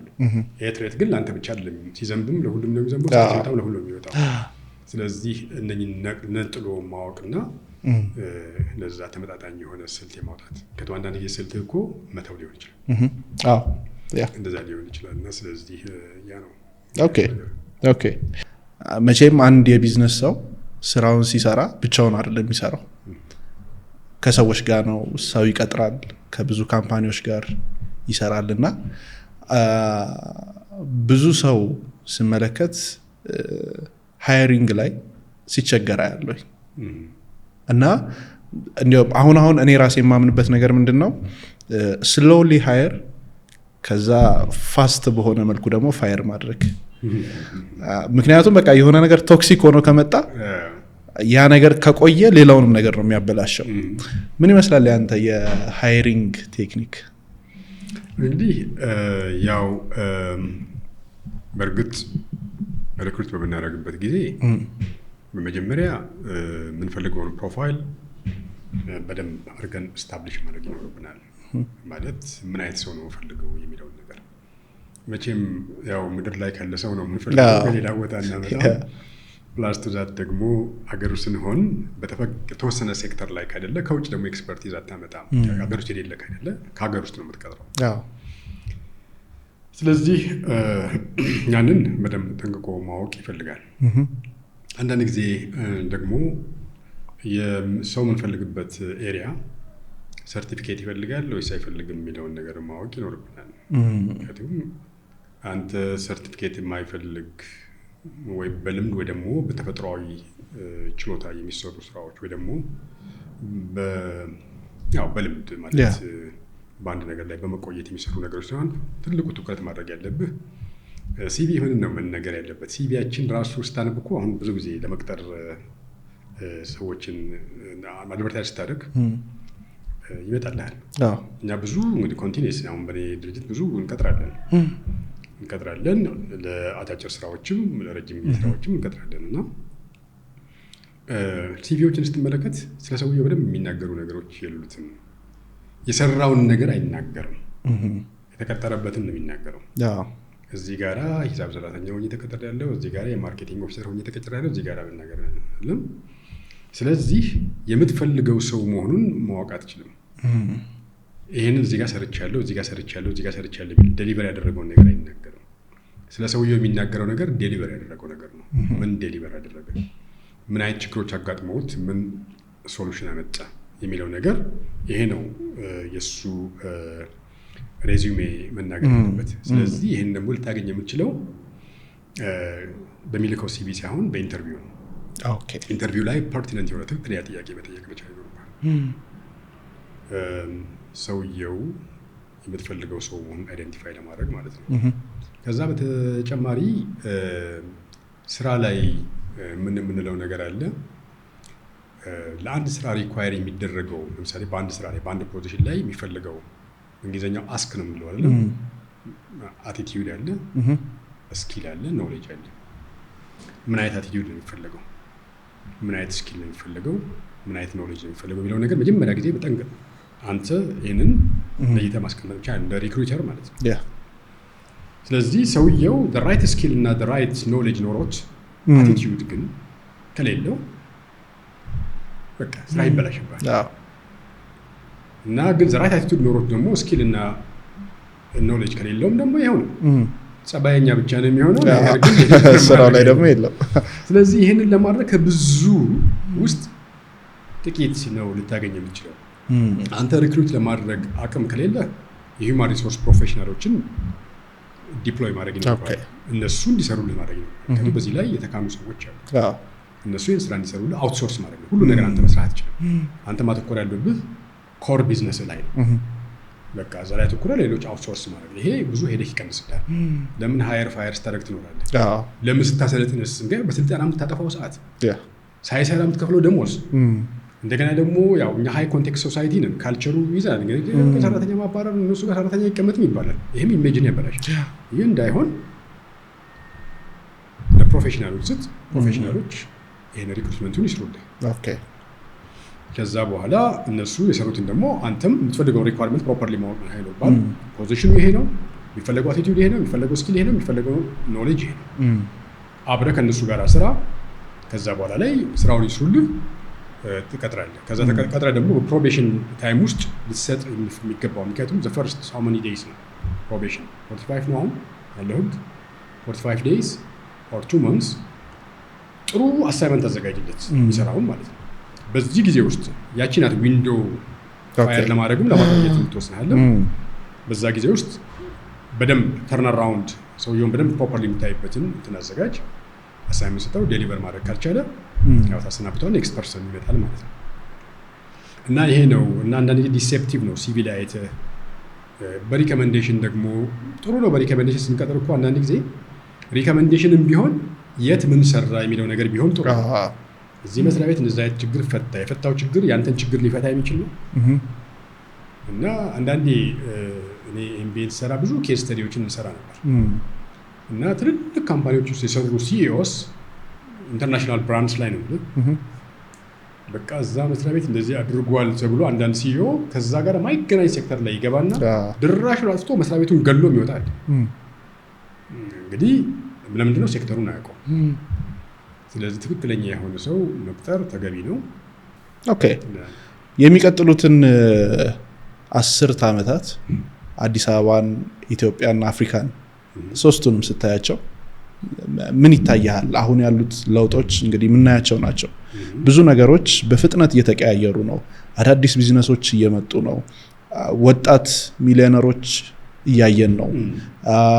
በዛው ልክ ደግሞ ከስራ እየወጡ ያሉ በጣም ብዙ ስራዎችንም ደግሞ እየተመለከትን ነውና እንግዲህ 40 ዓመት ቢዝነስ ላይ እንደማማከር የራስህንም ስራ እንደመስራት ምን ይታያል? ወል እንግዲህ ምንድነው እውነት ለመናገር አንዳንድ ነገር በጣም በፍጥነት ከመለወጡ የተነሳ ፕሬዲክት ለማድረግ የሚያስቸግር ነገር አለ። ሁለተኛ ነገር ደግሞ በኢትዮጵያና በአፍሪካ ደረጃ ደግሞ ስትመለከት ብዙ ነገሮች አንፕሬዲክተብል ናቸው። ምክንያቱም የፖሊሲ ኢንቫይሮንመንቱ ዩዥዋሊ አንፕሬዲክተብል ነው። አፍሪካ ትልቁን ሀብት የያዘችው አፍሪካ ናት አይደለም? በሪሶርስ ደረጃ ስትመለከት በአረብ ላንድ ደረጃ ስትመለከት ከ40% በላይ የሆነው ፈርታይል ላንድ አፍሪካ ውስጥ ነው ያለው። ብዙ ውሃ አለን፣ ወንዞች አሉን። ከዛ ባሻገር ደግሞ አብዛኛው የሚነራል እምቅ ያለው አፍሪካ ውስጥ ነው። እነኚህ ነገሮች ፕሮፐርሊ የምንጠቀምባቸው ከሆነና ቫልዩ አድ የምናደርግ ከሆነ ምክንያቱም እንግዲህ የኮምፔቲቲቭነስን ስንመለከት ፋክተር ኮምፔቲቲቭነስ የምንለው ነገር አለ። ፋክተር ኮምፔቲቲቭነስ ምንድን ነው? እሱ ከሪሶርስ ለምሳሌ የሚባለው የሚነራል ሀብት ልበለው ከመሬት ከምናምን ከማዕድን ከተፈጥሮ ሀብቶች ጋር ስንመለከት ሌበር እንደዚህ የምንላቸው ነገሮች አላለም። ይሄን ፋክተር ኮምፔቲቲቭነስ የምንላቸው ነገሮች ናቸው። ካሉን ሀብቶች ተፈጥሯዊ ሀብቶች የተነሳ ፖፑሌሽን ሲኖሩ ለምሳሌ ሌበር እንደዚህ የሚባሉ ነገሮች ፋክተር ኮምፔቲቲቭነስ የምንላቸው ናቸው። ሮ ማቴሪያሉ ምናምኑ ፕሌንቲ አጠገብ ሲኖር ምናምን ነገር ማለት ነው። እና ሌላው ነገር ደግሞ ሁለተኛው ኤፊሽንሲ የምንለው ነገር አለ። በኤፊሽንሲ ተወዳዳሪነትን ማሳደግ በተለይ እንደ ሰርቪስ ኢንዱስትሪ በጣም ኤፊሽንት እየሆነ የሚመጣ ቱሪዝም ምናምን የሚለው ነገር ማለት ነው። እነኚህ ነገሮች የግድ መሰራት ያለባቸው ነገሮች ናቸው። ስለዚህ እነኚህ ሌሎች አማራጭ ኮምፔቲቲቭ የምናደርግበት ሀገራችንንም ከተማችንንም ምናምን መንገድ ነው። ሶስተኛው ነገር ደግሞ የኢኖቬሽን የምንለው ነው። ኢኖቬሽን አሁን ምሳሌ ዌስተርን ወርልድ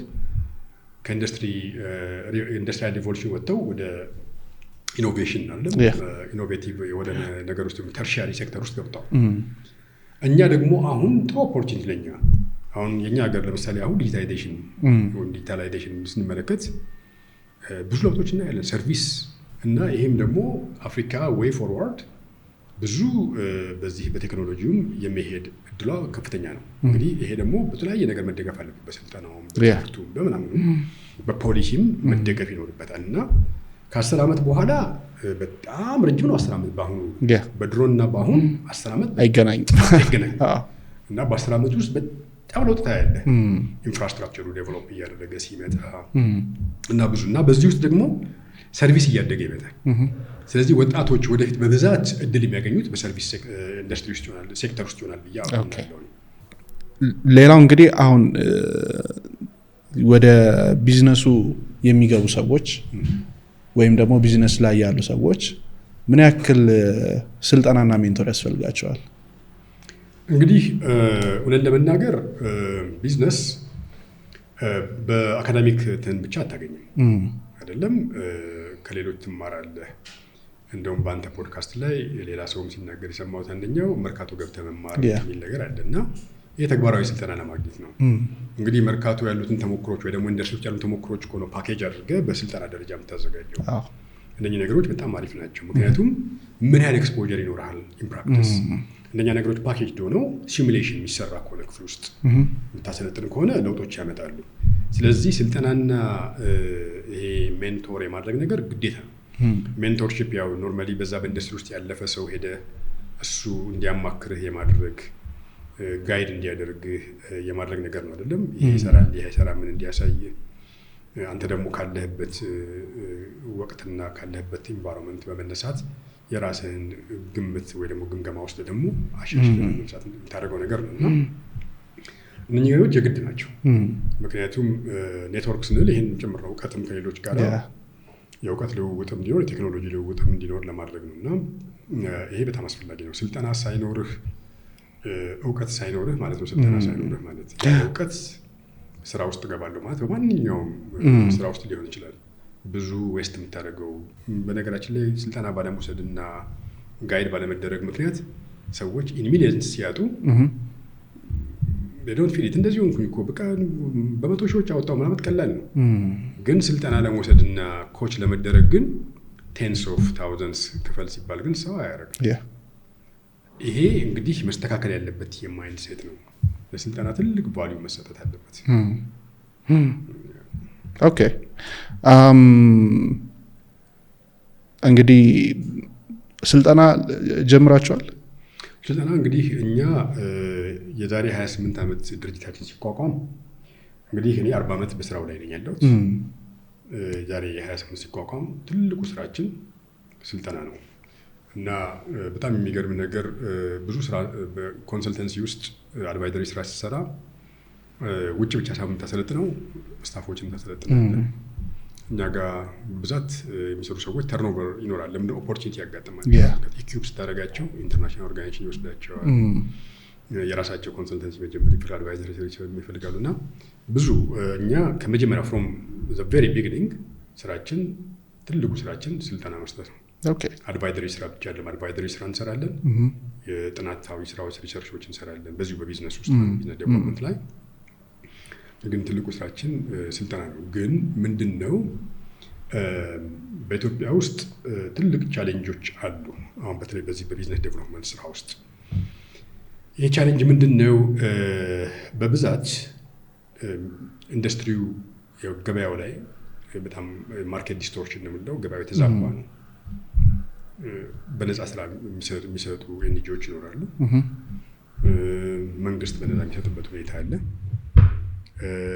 እነኚህ ገበያህን ኮሜርሻላይዝ አድርገህ ስትሰራ በጣም አስቸጋሪ ነው። ጥንቃቄ ይፈልጋል እና አብዛኛው ሰው ፍሪ ሰርቪስ ይጠብቃል። ግን ስንት ሰው ነው ሊያገኝ የሚችለው? አሁን ኢትዮጵያ ውስጥ ስንት ኢንዱስትሪ ነው ያለው? ስንት ኤስኤምኢ ነው ያለው? ወይ ደግሞ ጥቃቅንና አነስተኛ ኢንዱስትሪ ነው ያለው? በአጠቃላይ ከ2 ሚሊዮን በላይ ነው። 120 ምናምን ሚሊዮን ባለበት ፖፑሌሽን ውስጥ 2 ሚሊዮን ኢንተርፕራይዞች ፕላስ አሉ ሲባል ስንቱ ነው በሰብሲዲ ወይም ደግሞ በነፃ የማማከር አገልግሎት ሊያገኝ የሚችለው? ስለዚህ ቀጥሎ ያለው ነገር ምንድን ነው? እሱ ፕራይቬት ሴክተሩ ዴሊቨር ማድረግ ያለበት ማለት ነው። ፕራይቬት ሴክተሩ ደግሞ ዴሊቨር እንዲያደርግ ደግሞ ያለው ገበያ ዲስቶርትድ ከሆነ ሁሉም ይሄ የጥገኝነት መንፈስን ዴቨሎፕ የማድረግ ነገር እና ከሌኮ በነፃ ነው ያገኙ። ስለዚህ እኔ ወደ ፋይን ጠብቃለሁ ስትጠብቅ አንተ ምንድን ነው የሚያጋጥምህ? ዛሬ ሰልጥነህ ወደ ስራ ውስጥ መግባት ስትችል ፕሮክራስቲኔት እያደረግህ ነው አይደል? ጊዜ እያበላሸ ነው ያለው እና ያንን ቫልዩ ያለማድረግ ነገር አለ። ከፍለህ ወዲያው ነው በቃ ዩ ሃቭ ቱ ሜክ አ ዲሲዥን። ከፍለህ ሰልጥነህ ራስን ነገ በራስህ ጊዜ ሬዲ ማድረግ አለ። በሰው ጊዜ አይደለም፣ በሰው ጊዜ ሳይሆን በራስህ ጊዜ። ያን ለማድረግ ለማንኛውም ለምትፈልገው ነገር መክፈል መቻል ይኖርብሃል። ይሄ ነውና እኛ እንደ ስትራቴጂ ዳይቨርሲፋይ አድርገናል ስራችንን። ኦኬ ራሳችን አድቫይዝ እናደርጋለን ማለት ኢምፖርት ዲስትሪቢዩሽን ስራዎች ላይ ሌሎችም ባለን ሲስተም ውስጥ ሊሰሩ የሚችሉ ለምሳሌ ኤችአር አውትሶርሲንግ ወይ ደግሞ የዚህ የኢምፕሎይመንት ኦፍ ሪከርድ የሚባል ስራዎች ሌሎች ካምፓኒዎችን ስታፎች ማኔጅ ማድረግ እንደገና ደግሞ ሌሎችም የአውትሶርሲንግ ስራዎች የቢዝነስ ፕሮሰስ አውትሶርሲንግ ላይ ስራዎችን በመስራት ዳይቨርሲፋይ ስላደረግን ሼክ አንደረግም። ግን እኔ ሌሎችም አድቫይዘሮች አሁን እኛ አለን የኢትዮጵያን ቢዝነስ አድቫይዘሪ ሰርቪስ ፕሮቫይደርስ አሶሲዬሽን እዛ ውስጥ ነው ፕሬዚዳንት። ብዙ ጊዜ አድቫይዘሮችን መክራቸው ይሄ ነው ዳይቨርሲፋይ ያደርጉ ፕላስ ቱ ደግሞ ቢዝነሶችን አድቫይዝ ለማድረግ ኮች ለማድረግ መጀመሪያ የራሳቸውን ቢዝነስ አቋቁሟቸው ራሳቸውን አድቫይዘር ነው እናንተ የምትናገሩት ነገር እናንተ ላይ እንደሚሰራ ፕሩቭ አድርጉ እና ይሄ ለአድቫይዘሮች ግድ ነው። ገበያውም በራስ ላይ ሞክረህ ቴስት አድርገህ ስትሰራው ፕሩቭን የሆነ ትራክ ሬከርድ ሲኖር ጥሩ ነው እና ይሄ ነው እንግዲህ ቀላል ገበያ እንዳይመስልህ። 28 ዓመት የስልጠና በትሬኒንግ ውስጥ ነው አንደኛው ዘርፍ ሆኖ እየመጣ የነበረው እና ምናልባት አሁን ይህንን ፕሮግራም አይቶ እኔማ እዛ ሄጄ መማር ፈልጋለሁ መሰልጠን ፈልጋለሁ የሚል ሰው ቢኖር በምንድን ነው የሚያገኝ? ያ እንግዲህ እኛ ኦልሬዲ በዚህ በተለያየ ሶሻል ሚዲያ ላይ የምንሰጠውን የስራ ስልጠና ፓኬጅ ፕሮሞት አድርገናል፣ አድቨርታይዝ አድርገናል። በቲክቶክም እንደገና በኢንስታግራም ፌስቡክ ላይ ፕሮሞት አድርገናል እና ስልኮችም አስቀምጠናል እና በዛ ስልክ በመደወል ለዚህ የተቀመጠ ሰው አለ እነሱም ላይ ይሰጣቸዋል።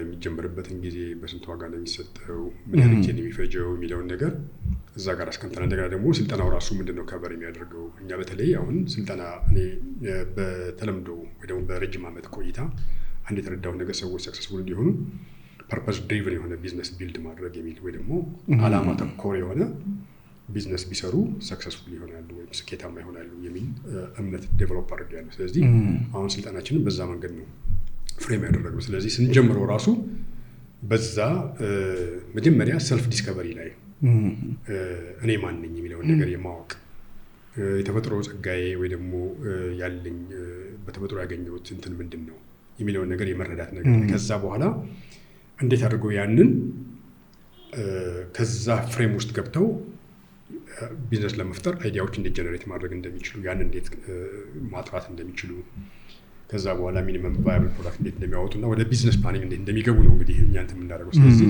በእነኚህ ሚዲያዎች ባወጣነው ማስታወቂያ አይተው መጥተው መዝገብ ይችላሉ፣ ካልሆነ ደግሞ ደውለው መጠየቅ ይችላሉ። በጣም አሪፍ። እኛም እንግዲህ ዲስክሪፕሽን ላይ እና እዚሁም ላይ እናስገባለን መረጃዎቹን። ፐርሰናል ወደ አንተ ልምጣና በትዳር ምን ያህል ዓመት? 31 ዓመት። 31 ዓመት። በ31 ዓመት ቆይታ እንግዲህ ምን አስተማረ? ወይ እንግዲህ 31 ዓመት ትዳር ላይ መቆየት ቀላል ነገር አይመስለኝም። ብዙ የምትማራቸው ነገሮች አሉ። ትዳርም እኮ ሪስክ አለው አይደል? መጀመሪያ ስትገባ እኮ አንተ ፋሚሊ የሚባለውን ነገር ፈልገህ ነው ትዳር ውስጥ የምትገባው።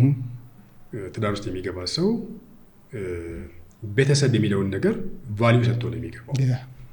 ዝም ብለህ ገብተህ ልጅ ወልደህ የምትወጣበት ነገር አይደለም። እንደ ፋሚሊ በፋሚሊ ውስጥ የሚገኙ እሴቶች አሉ። እነኛን አፕሪሼት አድርገህ ነው። እነኛን ደግሞ አፕሪሼት የምታደርግ ከሆነ ደግሞ የምትሰጠው ነገር መኖር አለበት። ብዙ ጊዜ ትዳር ሰክሰስፉል ሳይሆን ሲቀር ሁሉም ብሌም ጌም ውስጥ ነው የሚገባው። ግን ለሚያጋጥሙ ችግሮች እኔ ጋር ምንድነው ሶሉሽን ያለው? ምንድነው እኔ ያጎደልኩት? ምን ልሰጥ እችላለሁ? እኔ እንዴት ነው ፊክስ ላደርግ የምችለው? ምክንያቱም ሰው ራሱን ነው መለወጥ የሚችለው እንጂ ሰው መለወጥ አይችልም። ግን ሁሉ ጊዜ ሌላ ሰው እንደምጠቁም ከሆነ እሷ እንዲያርጋ ነው ወይ እሱ እንዲያርጉ ነው የሚባል ከሆነ ኤክስተርናላይዝ ስለምታደርግ ዩዥዋሊ የመናጋት እንትኑ ከፍተኛ ነው። ስለዚህ ትዳር የተማርኩት ነገር ምንድነው? መጀመሪያ ስትገባ መሰረታዊ በሆኑ ነገሮች ላይ ተስማማለህ።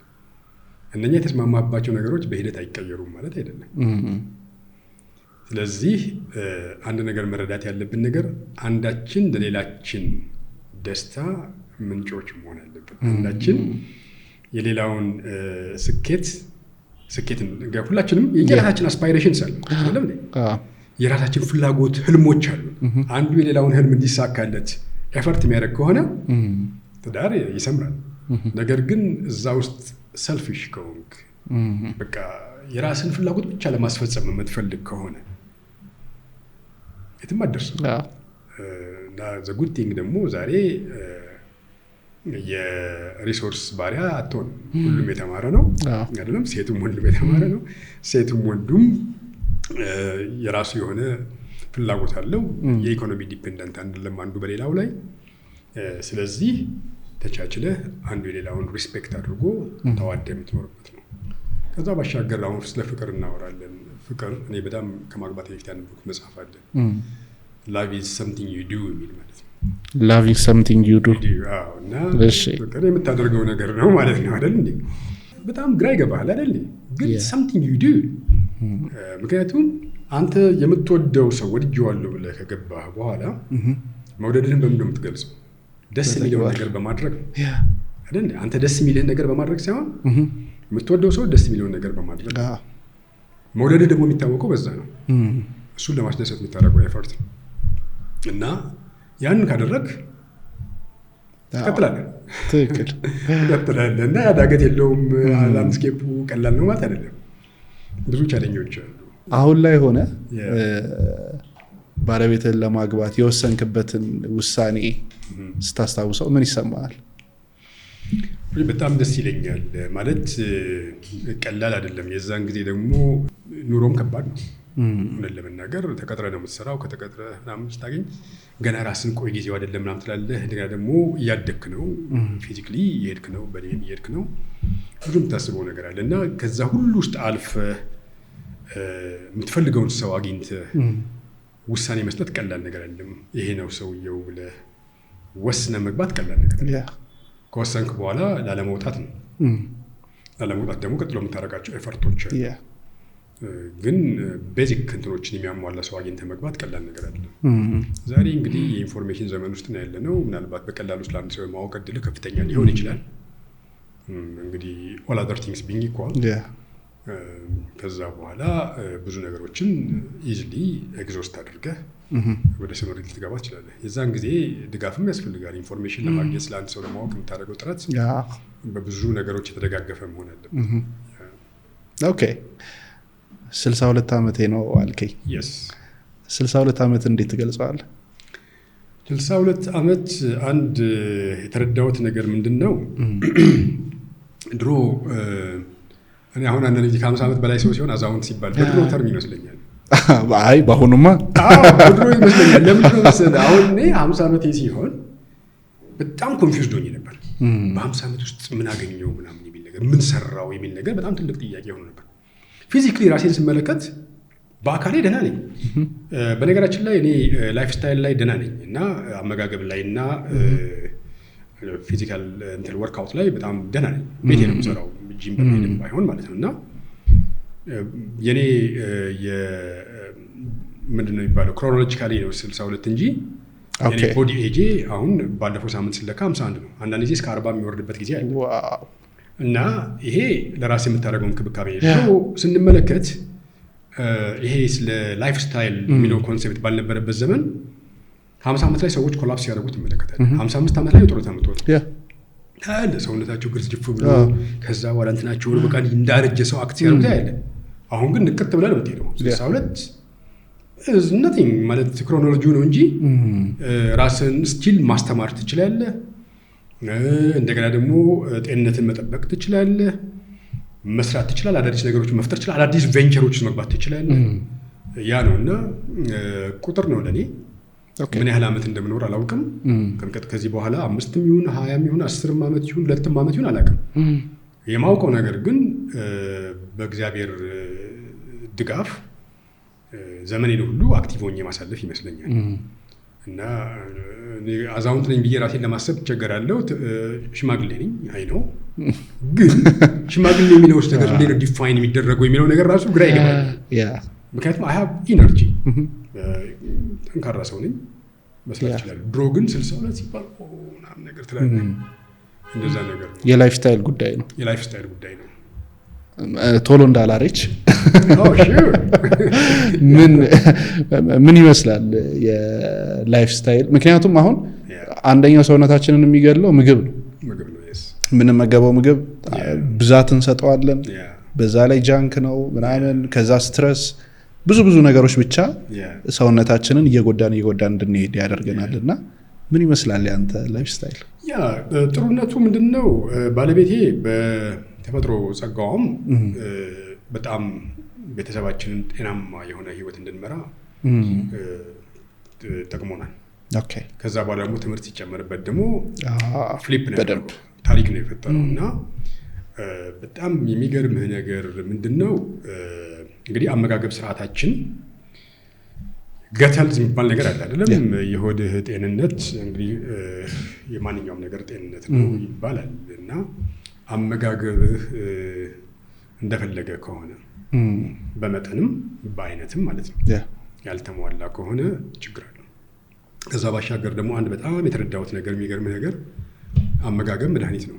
አሁን ባለቤቴ እንግዲህ ማስተርሳ የሰራችው በስነ ምግብ ሕክምና ወይ ዳይቴቲክስ የምንለው ነው ሜዲካል ፕራክቲሱ እና ግን በምግብ ነው የምታከመው እና ምናልባት ኩዊክ ሪዛልት ካስፈልጋ እነዚህ ሰፕሊመንት መውሰድ የሚገባ ነገር ሊኖር ይችላል። ለምሳሌ ቫይታሚን ዲ ዴፊሽንሲ ቢኖርብህ ቫይታሚን ዲ ሰፕሊመንት መውሰድ ሊኖር ይችላል። እኛ ሀገር በጣም የሚገርም ነገር ሰዎች ውሃ ባለመጠጣት በጣም ይታመማሉ።